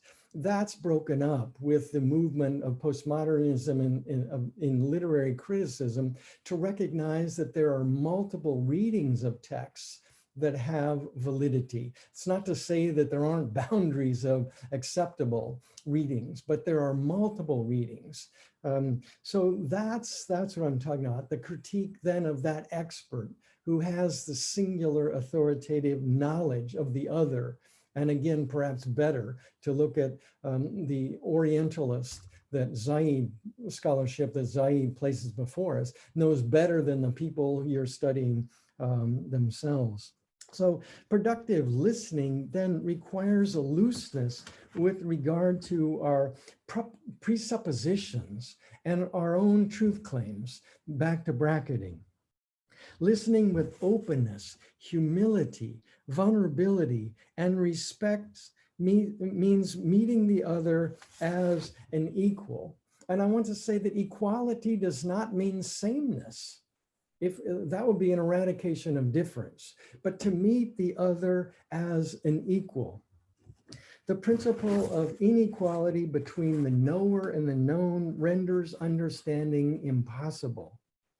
An attitude of equality does not mean difference disappears, but does involve the recognition of a shared humanity, otherwise understanding, even the partial understanding I think we aim for, because again, absolute knowledge is part of the critique of postmodernism, which is a hubris fiction. Right?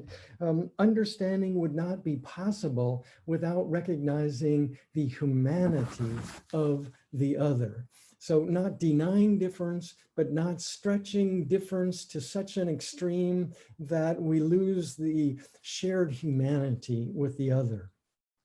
Productive research then into otherness, like different religious systems, requires an openness to difference, an openness to the potentially enlightening disorientation that leads to the expansion of one's sense of human possibilities. And all this leads to the question of what is the value of the academic method I am calling listening, whether it be in the context of written texts or conversations in field research. What is the value of listening to others? Let me suggest that there are two sides to this by way of reading a short passage from a book by two anthropologists, George Marcus and Michael Fisher, in a book they wrote entitled Anthropology as Cultural Critique. Here's what they say. 20th century social and cultural anthropology has promised its still largely Western readership enlightenment on two fronts. The one has been the salvaging of distant cultural forms of life from a process of apparent global Westernization.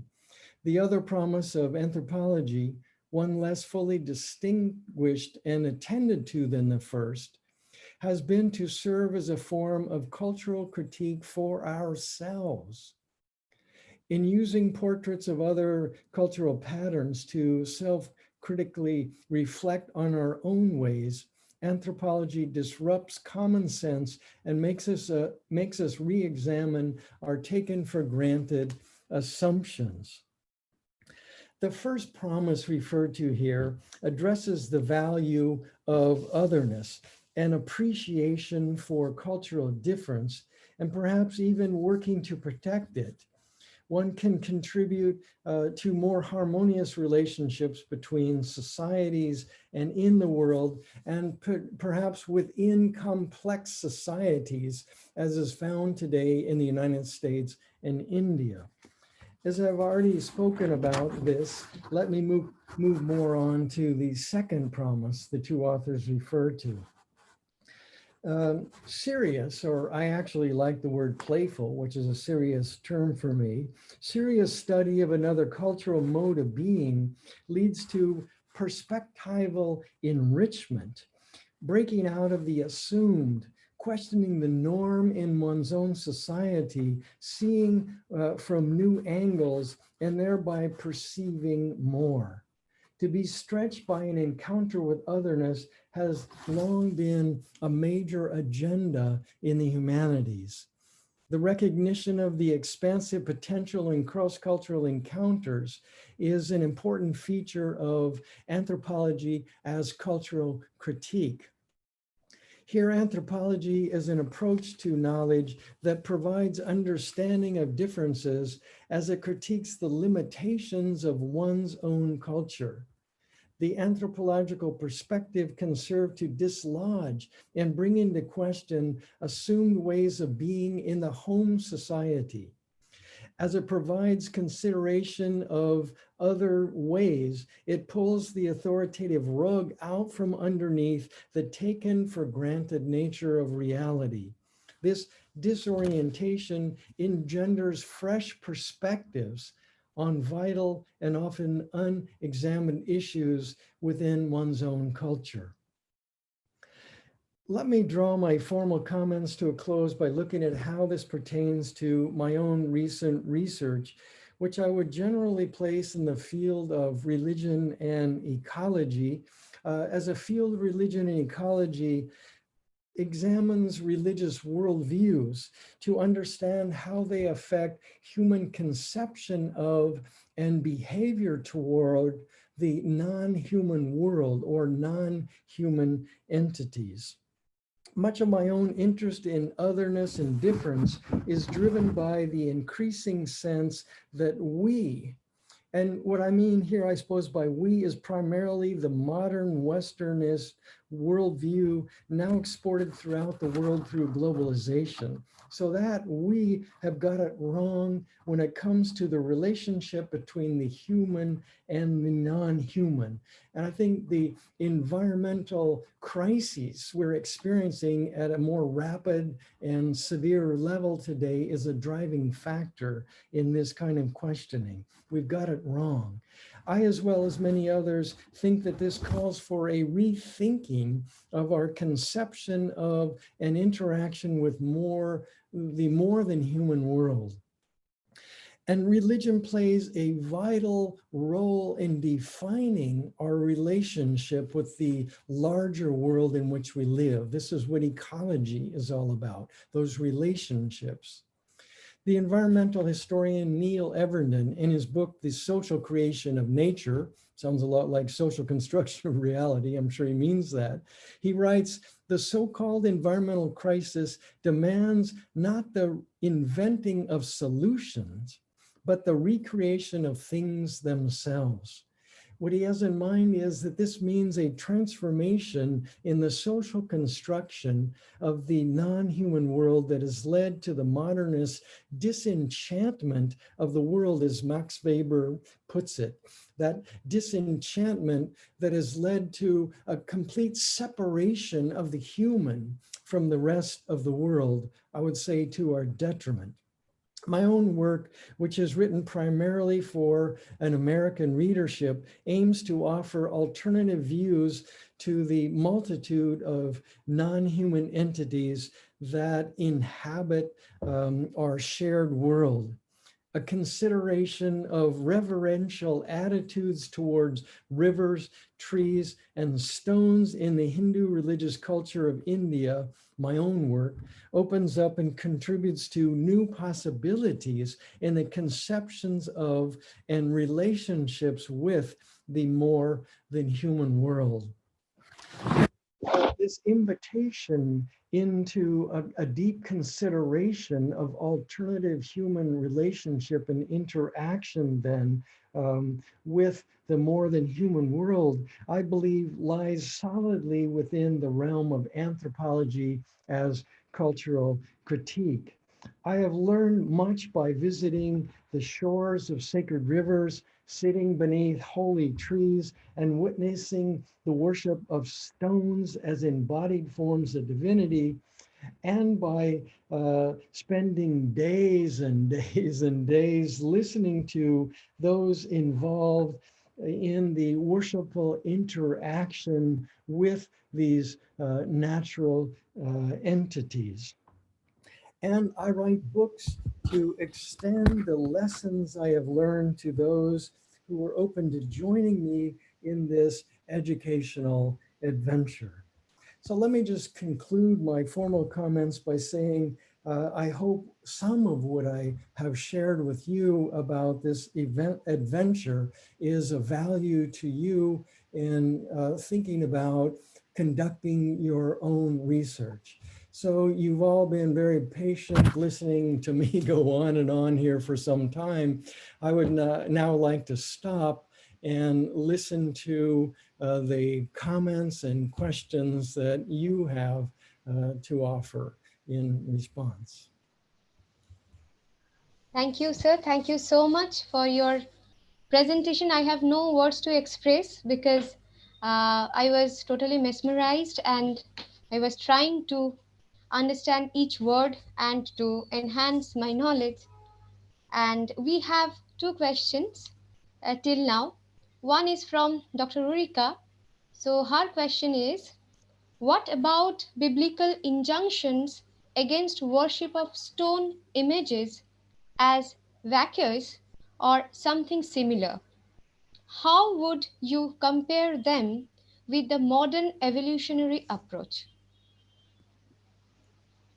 The modern evolutionary approach, that was the last phrase? Yes, yes, sir. Yeah.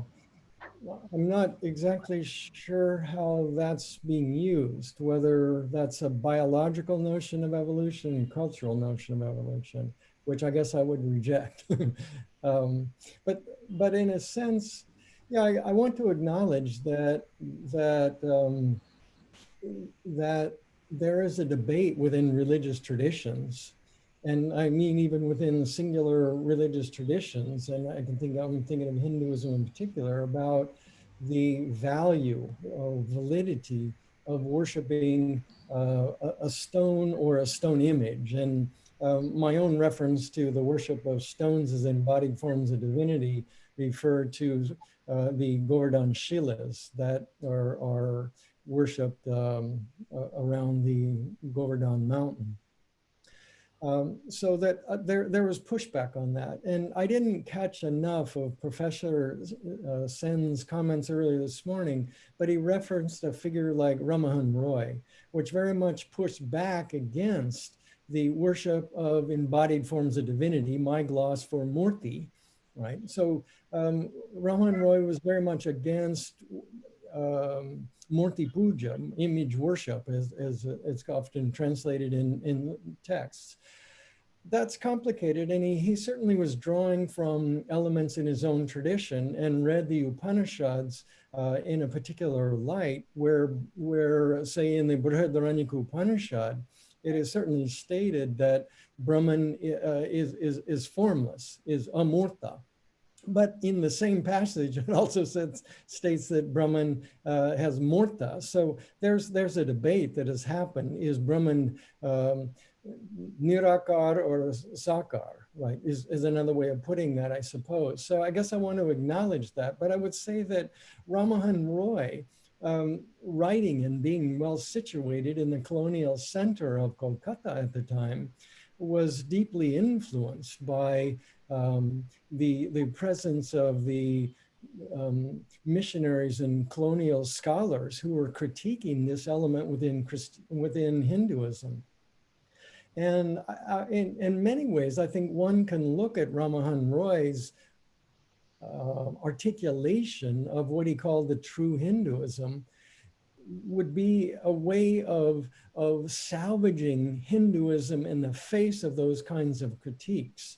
So that he ended up saying that Hinduism really was worship of the formless and the formless singular nature of divinity. And fine, I want to recognize that as a valid religious position, but to use it as an interpretive lens to judge all forms of Hinduism, as has been done by the Orientalist scholars that were influencing Ramahan Roy, that's what I want to push back on. So I'm more interested with scholarly academic interpretation than so much the truth in religious systems. And this lens that has denied any kind of sentience or presence or spirit in the world outside of the human, I think is, that's what is breaking open with a lot of the moves that are coming out of an understanding of the past history of our traditions. Now, how that fits into, I'm not sure I've answered anything about evolutionary theory in that, but again, I would need more precision about how that fit into it. Thank you, sir. And the other question is from Sutapa Sadhu. Dear sir, in many cases, I have found that social impact Okay. Sorry? Somehow I have lost you or been cut here. I am not hearing Yeah. you. Dear participants, we are facing some technical glitches. Please bear with us. Sir, can you hear me? Can you hear me, sir? So I was saying, just as you started to say the question, I was cut out by my internet. Sure, sir. I'm repeating. This is the question from Sutapa Sadhu, and her question is, Dear sir, in many cases, I have found that social impact to choose a religious practice is sometimes limited. The choice of practice many times goes beyond boundaries, as if it is an independent choice of an individual. She wants the explanation. Well, first, I think that's an astute observation that our religious worldviews are indeed shaped by the society in which we're located. There's no need to deny that or even resist that. But the academic study of religions, and there is a plural in my word, means how do we understand the religions of others? And so I'm trying in a sense to separate out, but as I heard Professor Valpais say, that's not easy to do, and I want to come back to that. But I want to separate out the academic study of religion from one's own particular stand in a religious tradition. And so the academic study of religion aims at a fair understanding of the other. And that's the question I put before us. What are the attitudes that help us understand religious others in some productive fashion? What one finally does with that complex understanding of the multiplicity of religions becomes a personal choice.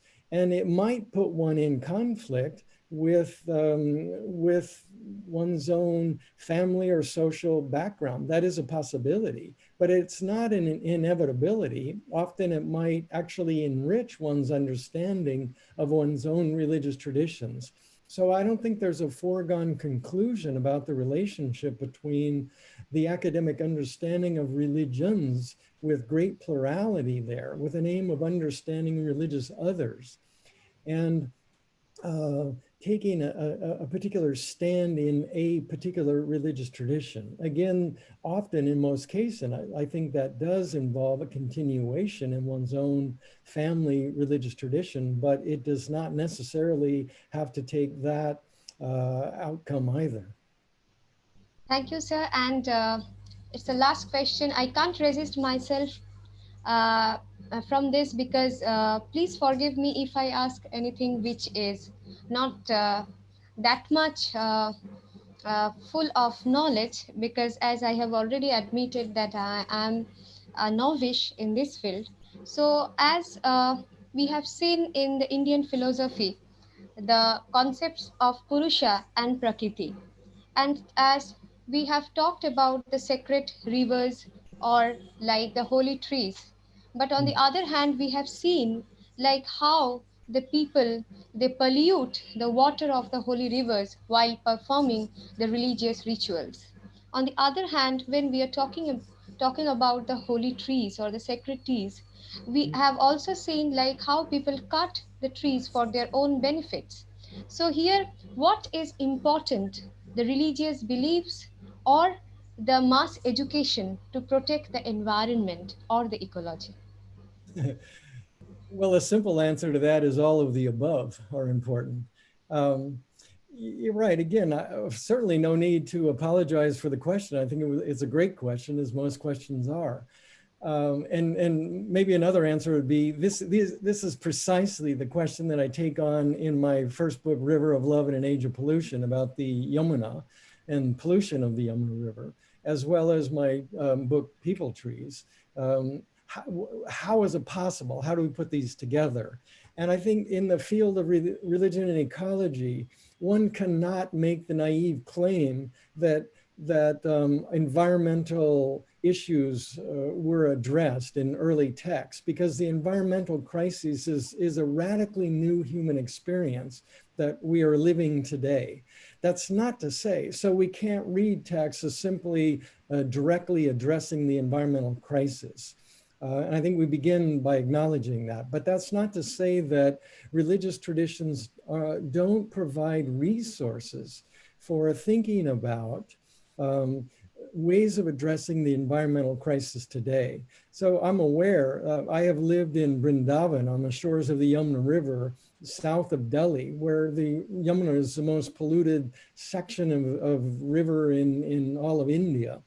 So I'm aware of the pollution. And I think the reasons that it is so highly polluted and really violates the religious sentiment associated with that river, those ideas are very complex, and I don't want to try to get into them now. Again, if you're interested in those questions in a deep way, then I do offer a River of Love and an Age of Pollution. But again, what I try to highlight there is the way that there is what we might call an environmental philosophy or an environmental activism that is emerging based in the religious traditions associated with worship of the Yamuna River that are struggling to address the polluted nature of that river and the diminishing water, not only of quality, but of quantity of the water flowing down the Yamuna, trying to address that as well as to engage in a form of religious activism that is kind of globally termed environmental activism, but culturally, locally termed within Braj culture, seva. So seva to Yamuna Maya. Yeah, so again, great question. This is at the very heart of the field of religion and ecology today. So yeah, invite you into that world too. Thank you, sir. We all felt privileged and honored to have you amongst us. Thank you so much, and hope our participants they had a great time, and thanking you once again. All right. Well, and thank you once again for inviting me to join you all. I wish I could actually be there with you in person. I still find virtual communication very frustrating. I'm an old-fashioned embodied being, but joy to be here with you all, at least in this form. So I wish you well again in the continuation of the program. Thank you, sir. Thank you so much. Now we will be having the last session for day 2, and here we have Dr. Ranjana Ray with us. Dr. Ray, I would like to welcome, and it's my privilege to introduce you. So, Dr. Ranjana Ray is Professor Emeritus, and she's also the former professor and Emeritus Fellow UGC of the Department of Anthropology, Calcutta University. Dr. Ray taught in the Department of Anthropology, University of Calcutta since 1974. She was the guest faculty at Sociology, Women's Studies Research Center, Calcutta University, and Indology, Ramakrishna Mission Institute of Research and Culture, Gold Park. She had her education in Lady Brabourne College, Calcutta University, and Hawaii University. She was the recipient of East-West Center Fellowship for Graduate Studies.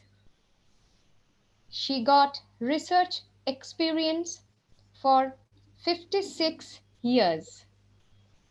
She published 106 scientific papers, 10 edited books. At present, she is elected as Anthropological Secretary of the Asiatic Society. She is also the member of the Permanent Council of the International Union for Prehistoric and Protohistoric Sciences, a body of the UNESCO, and of International Forum for the Archaeological Heritage Policies and Strategies. She convened a number of national and international seminars on cultural heritage management policies with a focus on ethnic groups. Ma'am, it's my privilege and I feel honored to invite you to be the last speaker of day 2.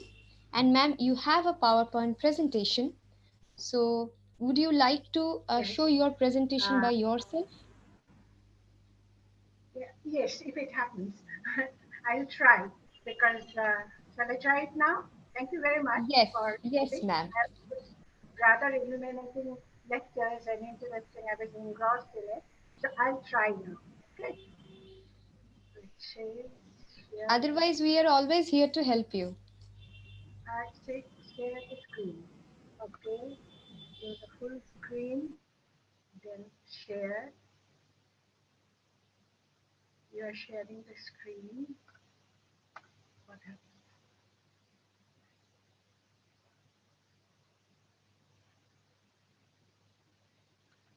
Okay. So now I have it.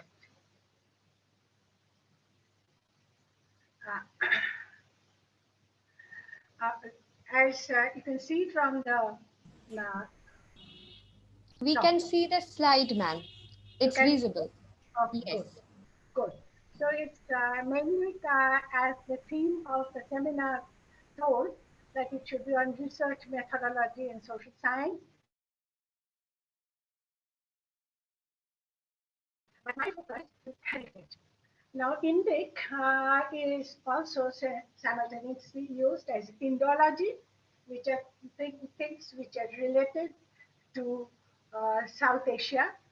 It is the academic study of the history, culture, language, and literature of the Indian subcontinent, covering modern-day India, Pakistan, Bangladesh, Sri Lanka, Maldives, and part of Afghanistan and Nepal.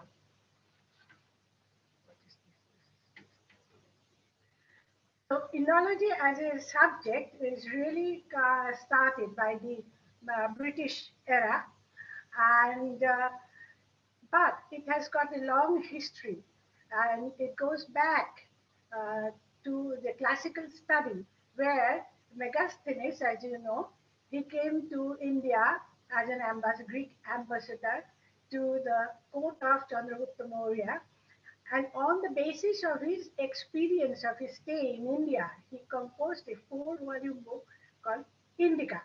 And there are still fragments which are available. And it also had influenced the classical geographers like Arrian, Diodor, Strabo. But actually, William Jones established Asiatic Society in Calcutta in 1784. And this was a revolutionary event for the study of Indology because he started the system with a journal known at that time as Asiatic Researches, and now it is called Journal of the Asiatic Society. And with the effort of the other stalwarts like Henry Goldbrook, August Wilhelm Schlegel, the subject as Indology was strongly established, but that was under the influence of the British during the time of the British regime.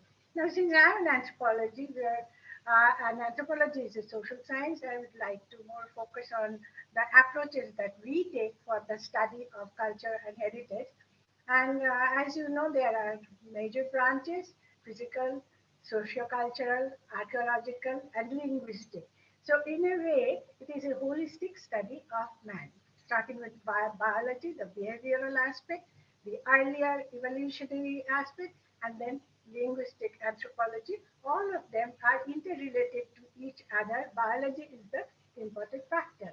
And when we talk about the scope of anthropology, we find these are the basic things: biology, where we have the mainly the body, the muscles, the brain, all the structures of the body, even the DNA. And culture is a behavioral aspect, and culture is very much culture and society is a behavioral aspect which is very much dependent on the biology of man. With biology, change, development, culture also developed.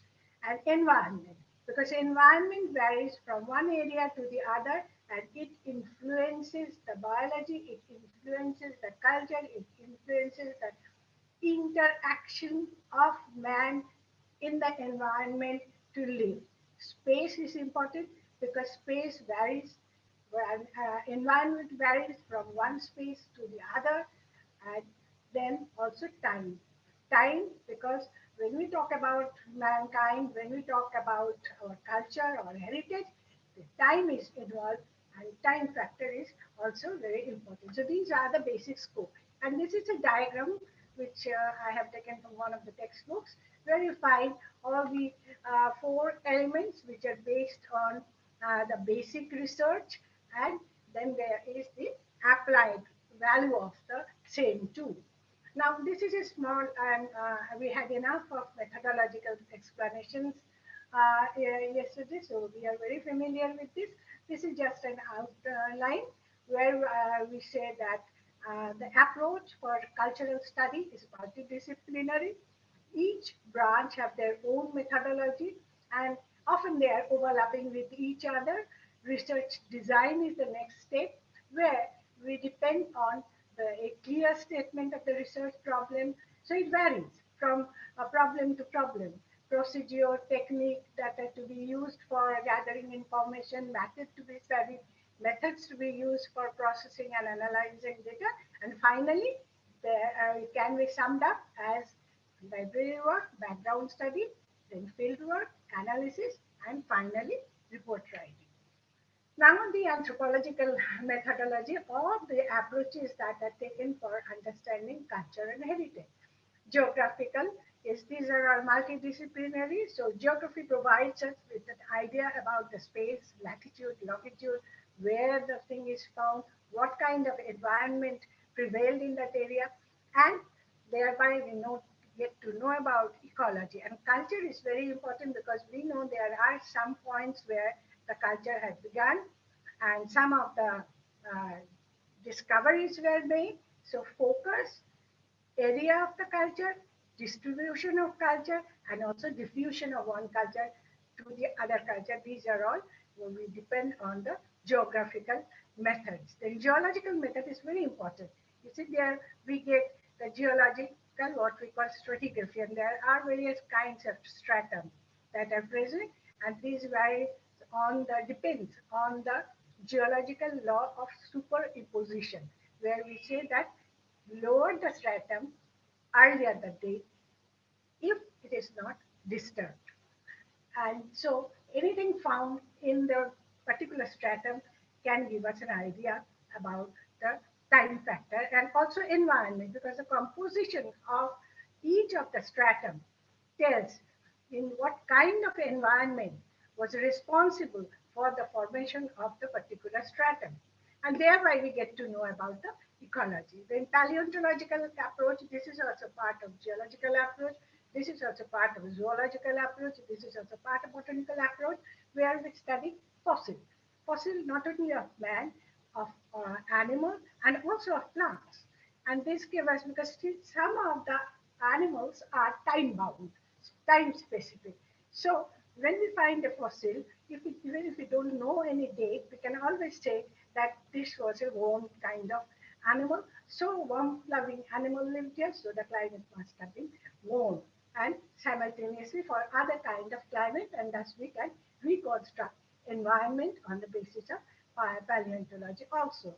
Archaeological approach, as you know, it gives an idea of past culture. Then there are a lot other sciences like chemistry, physics, astronomy. These all are there because they provide analysis, chemical analysis. They provide also dating methods, and astronomy was also very important for understanding many of the cultural aspects. Especially, it is very important for us in understanding our heritage in India. Anthropological approach is one of the approaches is anthropological specific, that is ethnoarchaeological, where the present day population they study some of the areas, some of the behavior, some of the cultural aspects that, as Dr. Heberman was saying, other cultures, so that to reconstruct and superimpose the finding into the archaeological remains, and then we get to know. So overall synthesis is done by the anthropological approach. These are some of the very specific methods that are followed in anthropology. The anthropometry, this is a specific measurement of the body, that is called somatometry, of the bones, that is called craniometry. And so these are, you can see we have a specific instrument and we have specific methods, points, where we get to measure the body, and on the basis of the measurements, we make some comparison, and then we get to know the variation of the living population and why they vary so much from each other or so little from each other, and also to understand the evolution from one species to the other. Primate study is also important because they are our closest relation, and we get to know that what kind of behavior they have, what was the anatomy they have, and we can understand try to understand some of the behavioral aspect of our early species. And molecular biology now is very important. This is the DNA mapping, where now not only living but also fossils are now can be used for understanding DNA. And many of the problems are sorted out because of the discovery of the DNA mapping.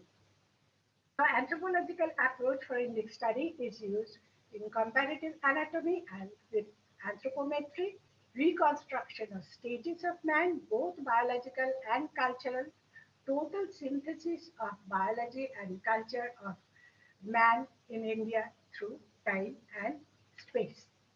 Now, humans lived in India so far as the absolute dates are available, that goes back to 2 million years before present.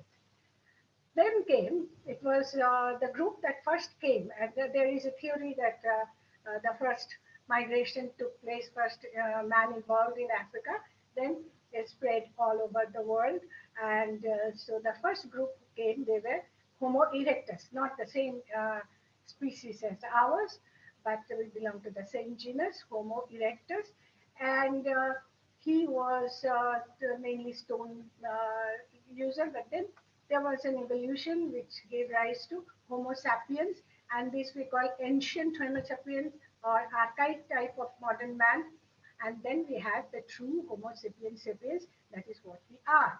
So about 100,000 years back, Homo sapiens evolved, and we get the evidence of Homo sapiens sapiens from in India from 30,000 years before present.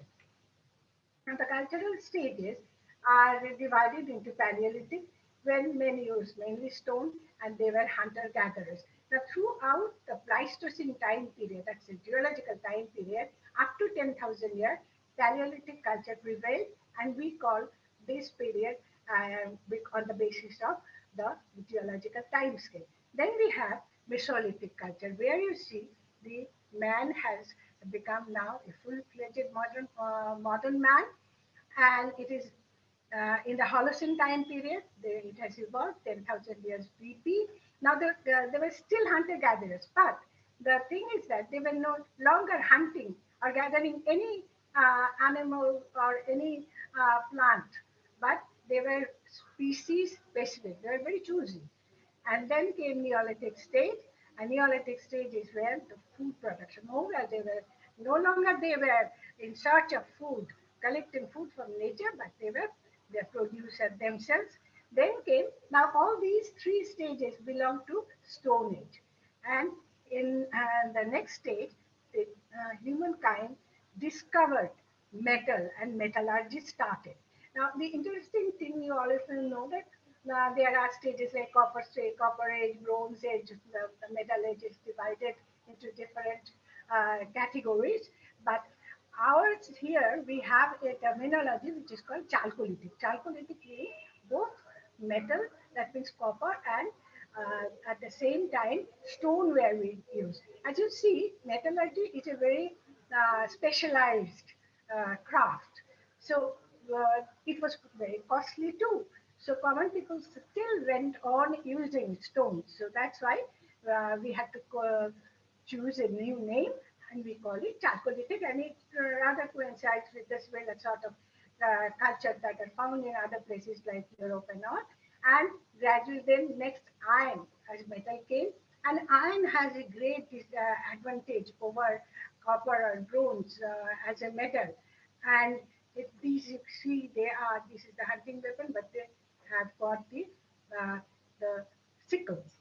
So they had started to have a digging with a sharper and stronger element, and culture flourished very much. But Iron Age is no longer in the prehistoric state, because it has early historic state, we call it, in India. Now, I have given a special emphasis on urbanization because I will be mainly talking our heritage from the Indus Valley civilization, because there are a lot more misconceptions regarding this Indus Valley stages. Although a long time ago, many of the mysteries had been solved. But even then, I would like to talk about it as a part of our cultural heritage. Now, the 3,000 years saw the appearance of Indus Valley civilization. Peak of the civilization was at 2,500.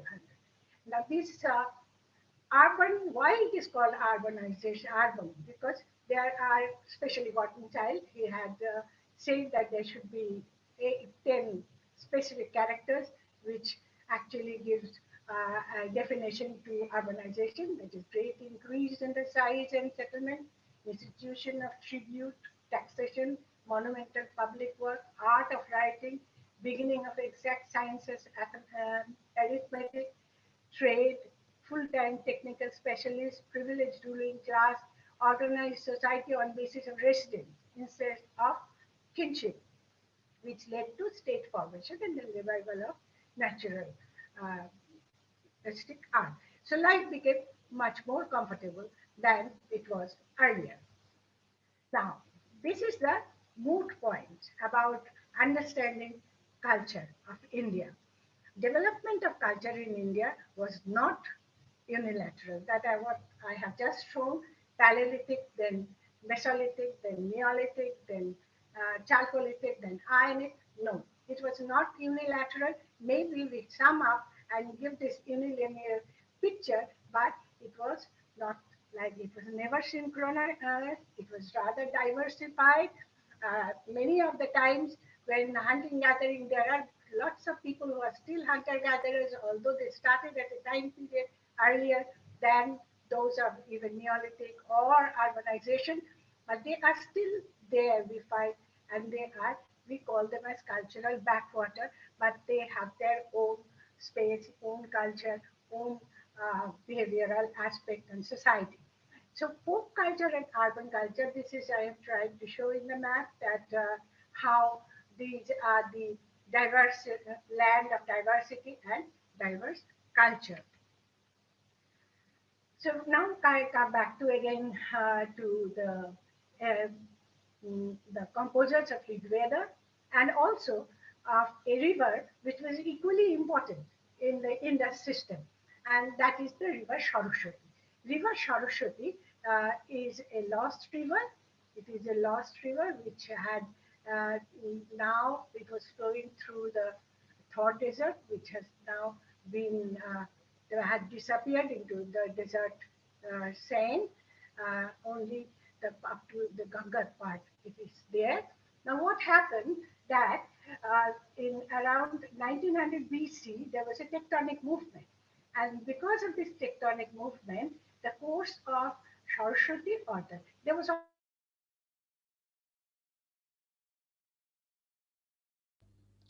movement in Dr. Ranjana Ray, Indus system, but Saraswati suffered most because the bottom of the Saraswati. Hello, hello. hello, ma'am, we are facing some technical glitches, so Right. we cannot hear your voice properly. So, could you please repeat? From where? Just now? Uh, yeah, yeah. Uh, This slide. yes, the previous line also. The Thank previous. you. Okay. Uh, this is what now, can you hear now? Yeah, you have explained this slide, ma'am. The present slide which you are explaining. So Yes. there, for 2 minutes we didn't hear you properly. So in that slide, if you can continue for 2 more minutes, I think will be good. This one or Yeah, the earlier? next, is this the slide from which you are presenting, ma'am, or the next slide? This was when I went to the next slide. You told me that you could not hear Yeah, me. yeah. Then, ma'am, could you please explain this slide? Okay, I will Okay. go Yeah. on explaining this. Which what I was saying that we had the culture not in a unilinear fashion. Just in the earlier slide, I said that there had been culture like Paleolithic, which developed into Mesolithic, then it developed into Neolithic, then we have Chalcolithic, then we have Ionic. But it was not unilinear in that way in India, because India, as you see, is a land of environmental diversity, geographical diversity that has given rise to the environmental diversity, which gave rise to cultural diversity. Even in the present day, we find people who are still hunter-gatherers like the Paleolithic, or if not Paleolithic, but of like the Mesolithic people, and where there are also some places where we call them, they are not urbanized, so we call them as cultural backwater, but not it is, we would rather see them in the light of cultural diversity, which is still present in India, because culture varies from one region to the other according to the need of the population.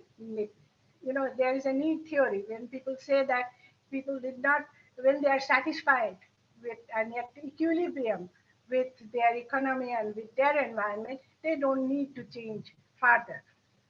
So now I come back to what I was going to say about our heritage, and in this we go back to the composers of the Rigveda, and there we find that they are talking about a river which is called the Saraswati River. Saraswati was the largest of the 7 rivers that were present in the Indus system. Rather, now the historians would like to call it as Indus Saraswati system. Now, what happened? Then you see, this is the Indus Valley. This is the Saraswati course, and this is the Great Thor Desert. So, what happened? That there was a tectonic movement in 1900 BC. Then Saraswati rose up, and the change of the their change taking place took place in the course of the river Saraswati. Saraswati was no longer navigable as it was. But it took a long time to happen this. Slowly, the river became moribund, and then there were also lots of problems that started. So what happened that people moved not towards Indus, but they moved towards Ganga Valley. Because Ganga Valley also, because of that tectonic movement, Ganga Valley also had changed. Jamuna has also changed its course, joined the river Ganga, and they migrated, people slowly migrated, and it took place the second phase of urbanization took place in Ganga. All of you, the historians, all of you know about it, but recently the work that was done in Varanasi with R.C. Sharma Research Institute in collaboration with the Geological Survey of India and in collaboration with Archaeological Survey of India.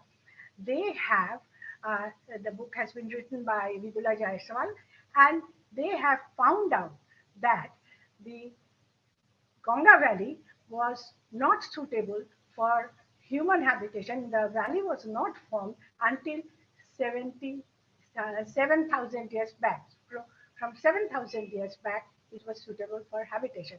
And then along the Ganga Valley, there are on the northern side, we have Himalayas, which is still rising. And on the southern side of the Ganga Valley, we have Vindhyan Range, which is stable. It was inhabited by people. And so the foothills of Vindhyas were inhabited by Mesolithic people, and they even slowly entered into the Gangetic Plain. But slowly, after 1900 BC, Ganga Valley became urban centers, important urban center.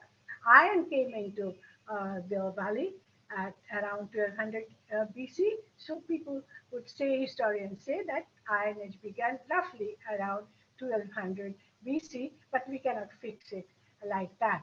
And then the earliest settlement of Ganga, the excavation that had been taken place recently by at Ramnagar and in Varanasi, and the area was settled by the later Vedic people. So this is a map which I have taken from Michel Danino's book, and you see this is the river, the ancient river, which Danino would call as Lost River Saraswati.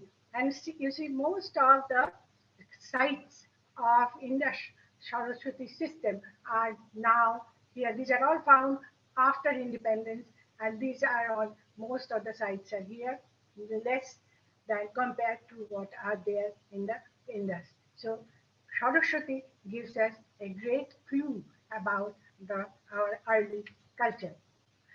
So there we know that about the Aryan inversion model. The Aryan inversion is based on linguistic conjecture, and actually Max Mueller had started this while he was, he had translated Veda, also Gita and others in Oxford University.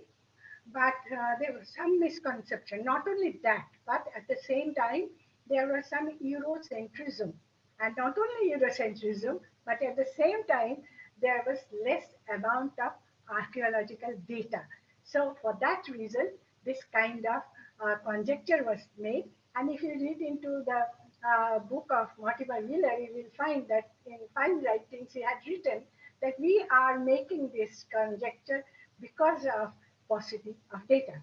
Now the evidences have come up from geology, geography, astronomy, archaeology, linguistics, anthropology, DNA analysis, these have all proved that there was no such invasion from anywhere. The culture that we are proud about is developed in its own soil. Of course, we cannot deny that there had been some influence from outside in the form of cultural diffusion, small migrations, but not never invasion as we believed earlier. And other evidences that are come for cultural continuity between inter-Saraswati system, civilization, and subsequent Hindu society and culture is marked in the religious ideas, in arts, crafts, architecture, writing style, system of weights and measures.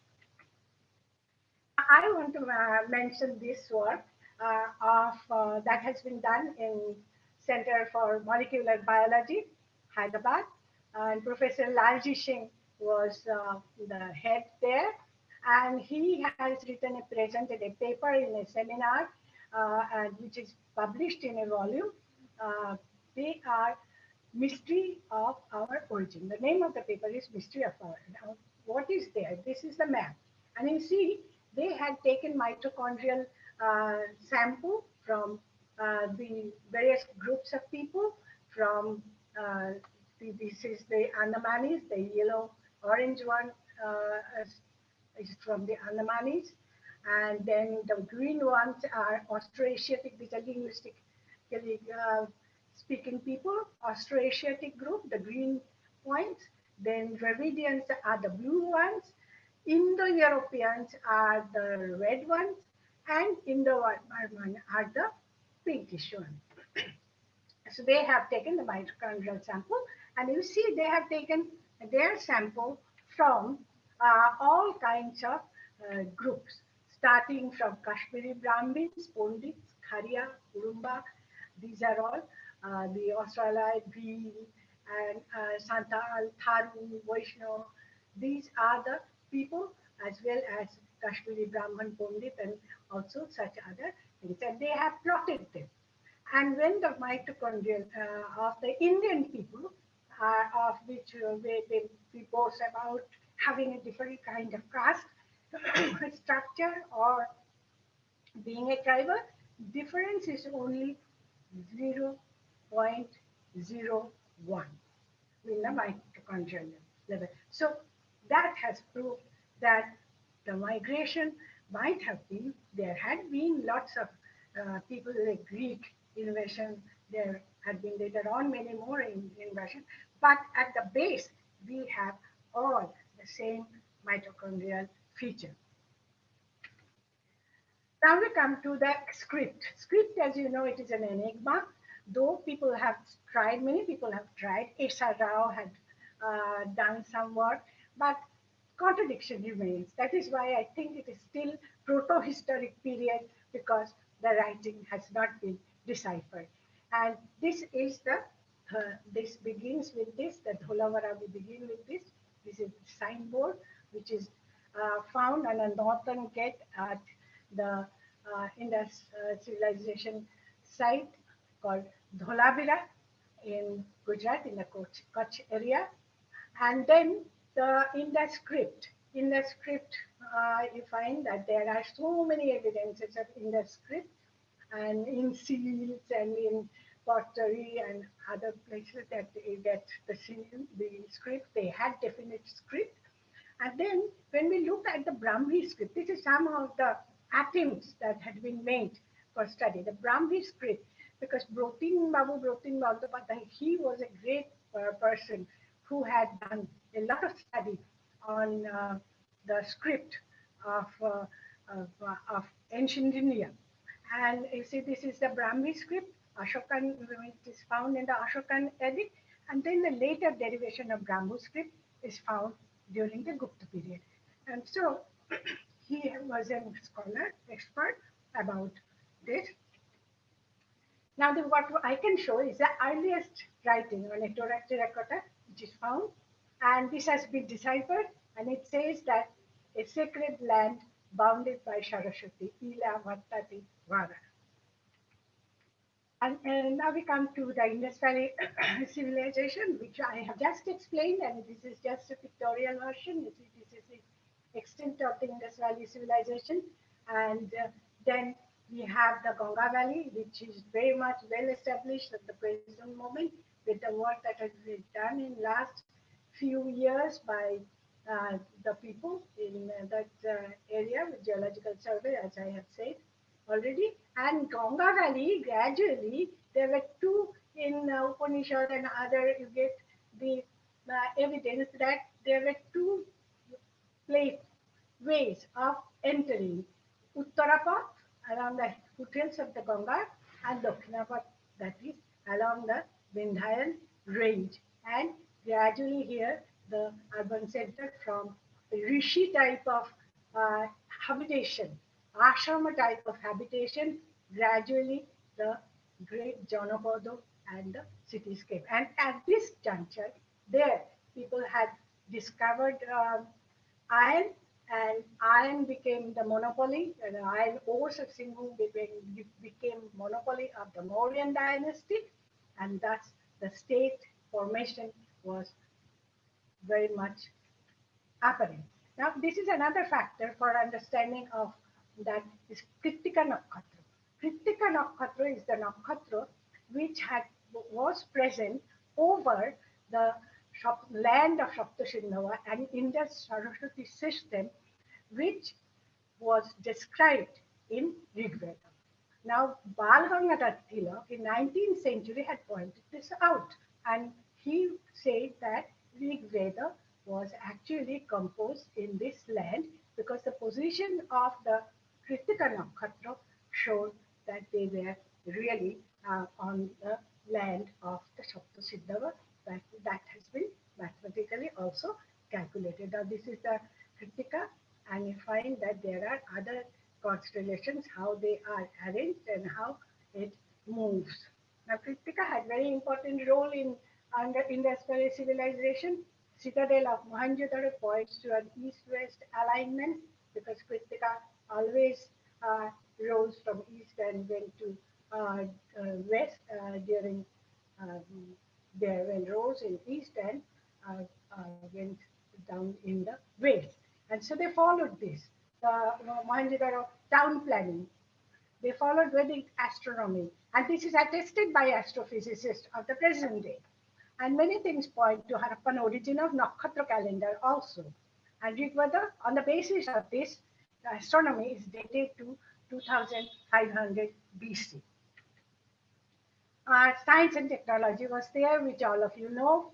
The bricks that are found, they followed uniformity of ratio 1 is to 2 is to 4, then weights and measures, and Arthashastra's Onguli unit in Kotila Shastra, the Onguli unit is 17.78 centimeter, and then the units of Lothal scale, the scale that has been found at Lothal of Harappan civilization also measures 1.703, almost the same.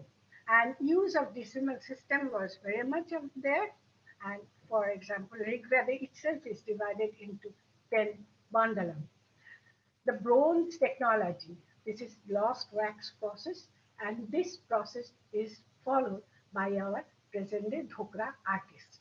Dhokra art, we are all familiar with that, and this is the famous dancing girl. And so it is made by a way of metal crafting, which is still followed. In the vast amount of ornaments that I found from these areas, the gold, silver, semi-precious stones, the most important one is the conch shell bangle. This kind of bangle is still used, and this Bisht has found out this, and this is a workshop site of conch shell. Conch shell is very important, and this where the conch shell was being prepared. Conch shell not only is important, and the wearing of ornament also is the same way. This is a lady from the Kutch area, and she is wearing conch shell bangles. Our dancing girl also was wearing conch shell bangles like that. And you see, this is a burial which came out from Lothal. The body also had the conch shells which were there while the body was fresh. And here we also have the similar sort of dressing up of the men. Now, pottery tradition. This is Indus Valley pottery, and the pottery tradition, these are the present day pottery. Now, the way these were made were by on wheel, and similar way how the people make wheel made pottery. I have done study on pottery making, and I have found that wheel is not the totally made, all the pot is not made totally on the wheel, as all of you must be knowing. The upper part is made on wheel and then it is beaten up by hand, and the shape is of the bottom is given. So this is still, they were discovered here. Even beyond that, in Neolithic time period, they were making pottery in this way, and still we are continuing with the same kind of manufacture of pottery. This is our bull cart, and which is we are still familiar. This is what is a toy cart, which is found in Indus Valley culture, and this is still continuing. Even in, I have seen in the main street of Delhi. I'm not speaking about Kolkata, that there are people there, there were cow carts and they were carrying their goods in the cow cart and going, and we were running, the cars were running also side by side. And they say that there was no chariot and no horses, but there recently there had been the discoveries made of the bronze objects of chariot and horses. This is what the ritualistic objects are: the lamp, common tulu, vermilion, conch shell, then plants, people tree. As you see, common tulu, these are very much similar to the ones that we found there. In the earliest time period, the type of trident, the nature worship, and conch shell was very important, not only for blowing trumpet or making ornaments, but also as a libation ware. As you know, the probably chess and dice were also had their origin there, because there are the evidences. Agriculture is very important. The interesting part is that in the northwest part of in India, they had the same way of tilling the soil, plowing the soil. The measurements are given, and the same is followed, and see that this is an excavated field found from Kalibangan, and this is a present day field, plowed field, and they follow the same ridge and same pattern of plowing. So plowshare is found at Manawali side, plowed field is found at Kalibangan, boats are found which are still present in the seals. They have the flat bottom, and in India they still have the flat bottom boats. Then, as you know, the swastika, endless knot, fire, sacrificial altar, these have continued from the Indus Valley period, the symbolism. So symbolism that we call our own, of our religion, that's starting with the Indus Valley civilization, or it may have been earlier than that. These are some of the seals which you see, which are also very important. And you see the animals. There are some mythical animals, but at the same time there are the writings and how they worship. It is the mythical animal, unicorn, and there's the offering of a vase uh, to the sacred animal. Then belief in afterlife, but there was no this great display of wealth. Unlike Egypt and Sumer, the emphasis was more on life and not so much on death as of present. But they have also placed some of the uh, grave goods, and they probably had those for the use of the departed in the afterlife. The water is important element for daily life and for cleanliness. So there are the, in the Mohenjo-daro, there are the water drainage system. There are the great bath and tanks and reservoirs. and in Lothal there are the pavements and drains for bathing. Now we come to the religion, which of course it has come in the slides earlier, but what John Marshall said, who was in charge of the excavations of Indus Valley civilization, John Marshall said that religion could hardly be distinguished from still living Hinduism. This is Pashupatinath, Shiva, you have the lingam there. It actually from Mehergarh lingam is found, and this is the seal depicting 7 priestesses whose priestess is performing some kind of ritual, and there is a deity, and this is the fertility symbol or mother goddess. Yoga. Yoga is very old, and there are structures which Shiva position, postures of Shiva-like position in yoga. There are yoga, Anjali Pranam. These are the sorts of evidences that are found, and there are also deity that were there in the and also unicorn and bull, which still persists. So yoga and people tree, which are so important in our daily religious life, those also were presented in the Indus Valley, Indus Saraswati system. So we have a very long heritage of yoga, of people tree, of worship of bull, of worship of Shiva, and such other phenomena. So what happened that subsequent culture that came up, as I have said, that the culture, Vedic culture, which was found here, it was not due to any transplant from outside, but it was of a gradual development in the soils of the subcontinent. It was not monolithic, but it had integrated many regional features and variations, indigenous trait, new development, diffusion, acculturation. These are all happened to give rise to what we are, our culture, Indian culture at present. Cultural pattern vary regionally and are well suited to respective environment. Profound belief in karma and transmigration of soul had been established. So if we look at the cultural pattern of our heritage of the Indian culture, we find it changed very little since the time of the Upanishad. So I have got some references if anyone is interested can look at it. And the most available ones are by Ferenstein, George Ferenstein, Shubhashtak, and David Frawley, In Search of Riddleland, and Michel Denino's Indian Culture and India's Future. So these are the books which we will get and look at. Thank you, ma'am, for your very much informative and analytical presentation. And we have many questions, but as we are running shortage of time, so I would like to take 3 questions for you.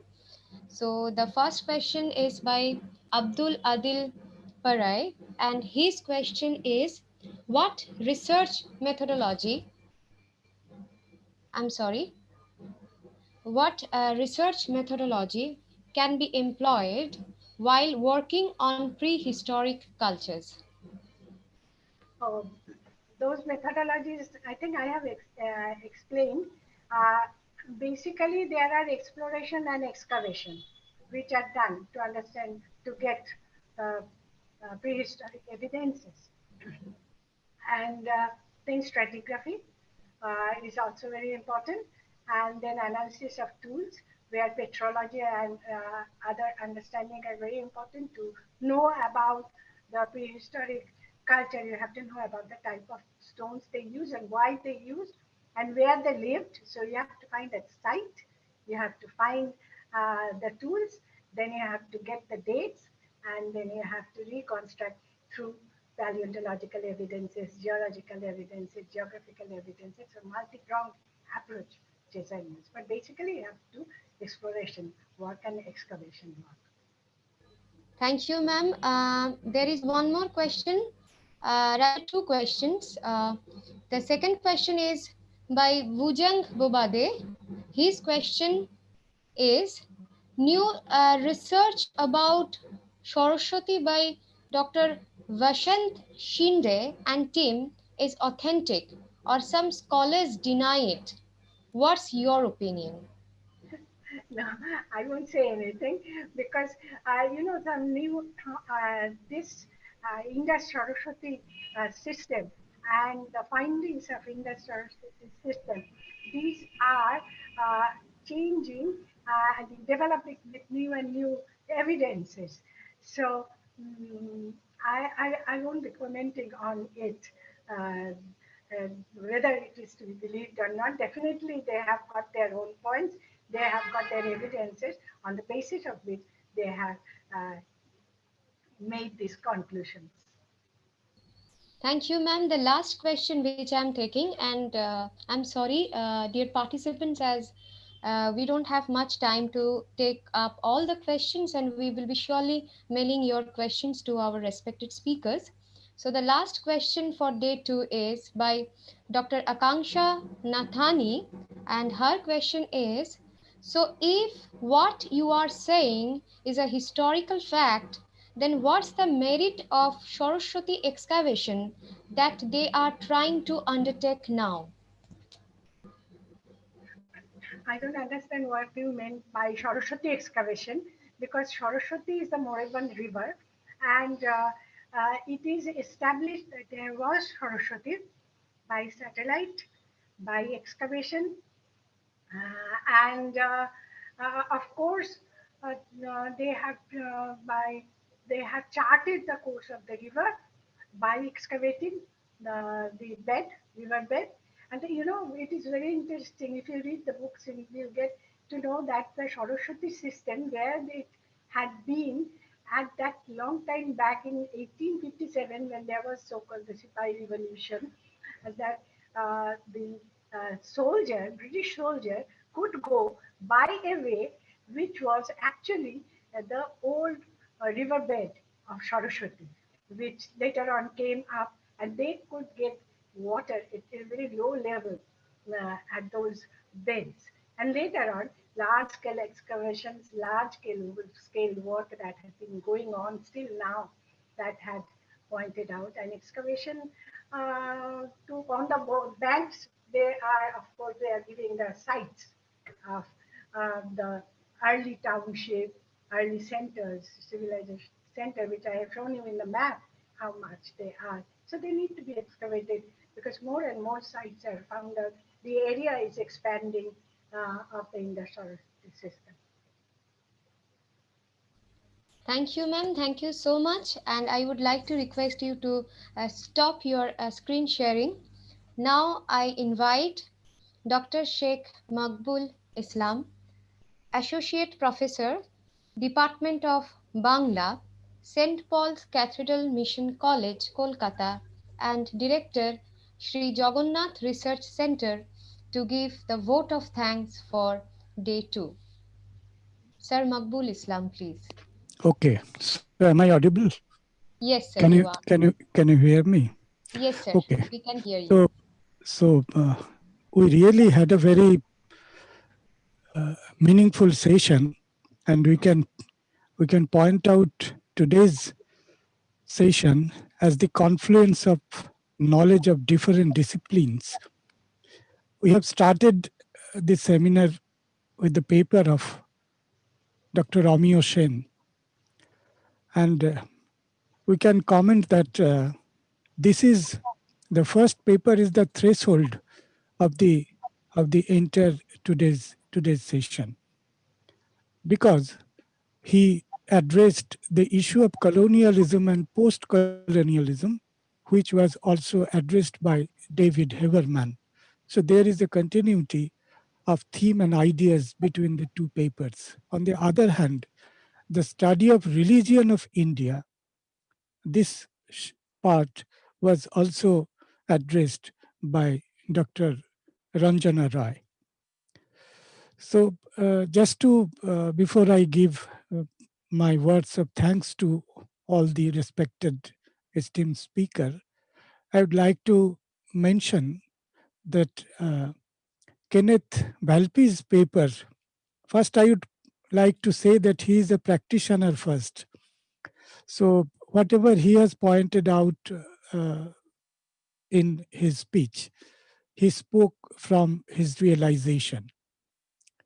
And he wanted to harmonize the institutional doctrine and practice.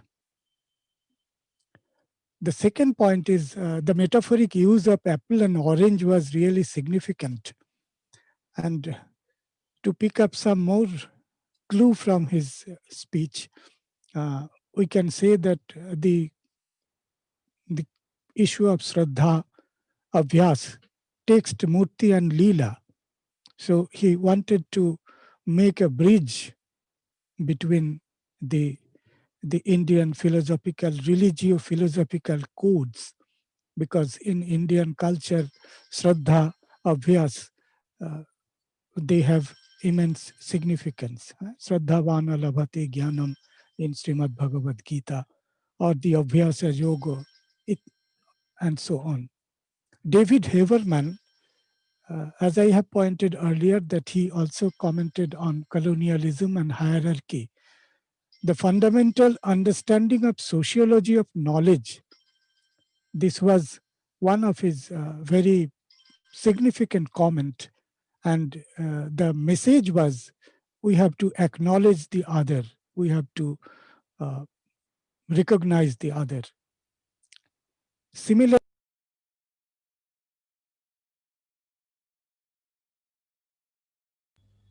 Sir, could you please unmute yourself?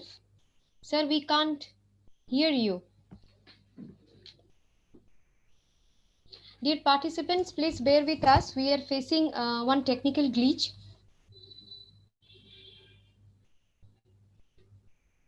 Makbul sir, we can't hear you. Please unmute yourself. The different approaches of particularly. Sir, can you hear me? Sir, we missed yes. minutes. Yes. While you were talking, because at that time you were not audible. So if you Okay, please okay. Sure.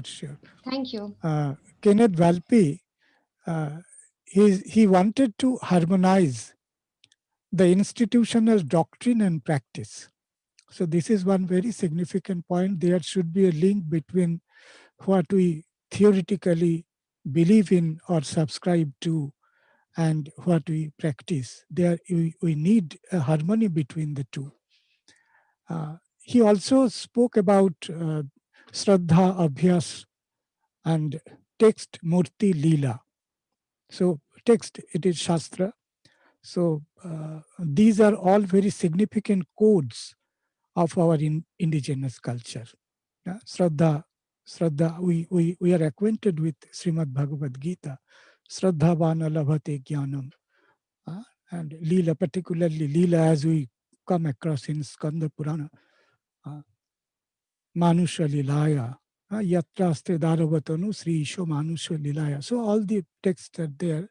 But the main point is we have to harmonize, we have to internalize the underlying truth and the core concept, rather the cognitive potential of the culture. That was the main focus he wanted to bring to our attention.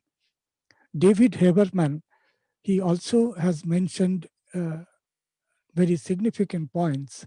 Colonialism and hierarchy. He mentioned about colonialism and hierarchy, and bracketing as a methodological process is a problem, often pose problem in research. So bracketing is a very, very new concept. We have to rethink about bracketing certain thing, or when we put into bracket certain ideas, or perceive society or explain phenomena in terms of bracketing. A fundamental understanding of sociology of knowledge. So this is another very significant line. I quote him, fundamental understanding of sociology of knowledge. So the the sentence carries very deep meaning, and it takes us to the sociology and the social process of the knowledge or the belief system. The main point was to acknowledge the other or to recognize the other. That was the main focus of his presentation. Openness to difference in study of religions. So this openness is necessary. Equality and similarity is not always same. So this is another clue which will enlighten us to think, to frame our methodological frame when we deal with academic phenomena.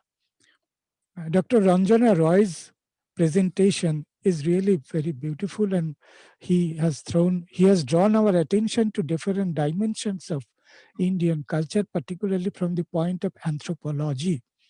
And as we know that anthropology is a multidisciplinary anthropological approach is actually multidisciplinary approach.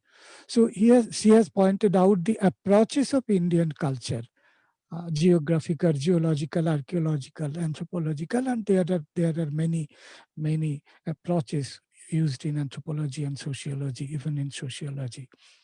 A method of reconstruction which we use in case of analyzing culture, in case of reconstructing culture, particularly to establish the missing link between the two data or two cultural phenomena. So reconstruction is a very significant point to which he has drawn our attention. Cultural stages of civilization.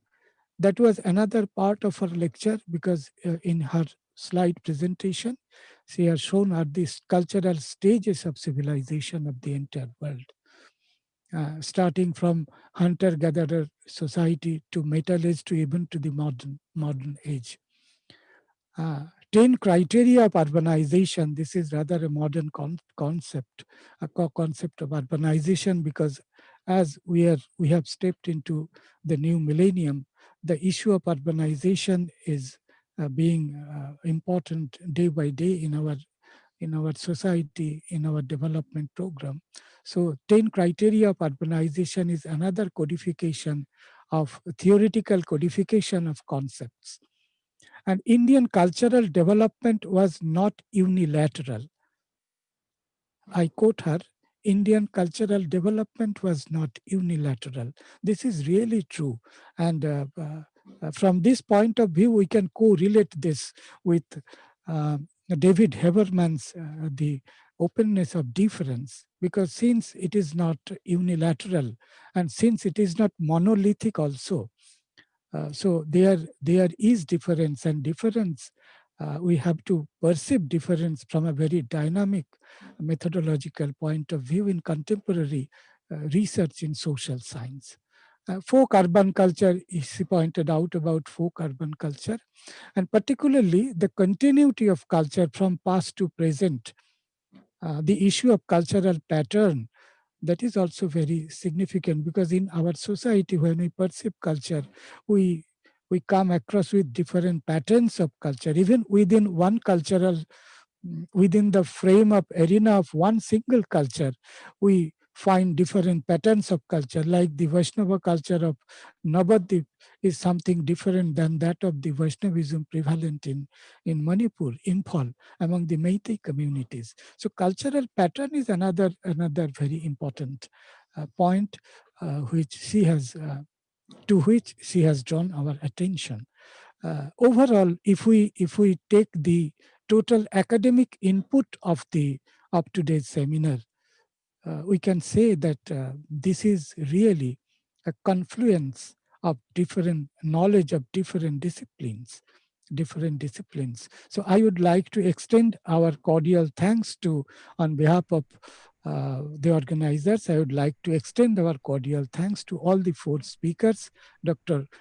Amio Sen, Dr. David Heberman, Ranjana Rai, and Kenneth Valpi. With these few words, I would like to extend my vote of thanks. And now the microphone is handed over to Madam Tinne.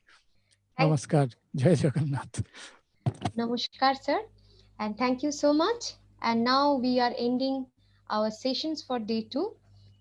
Dear participants, thank you for your support and cooperation. I would also like to thank all of our speakers. Tomorrow at 5 p.m. we will be having our sessions for day 3. Thanks to all. Good night.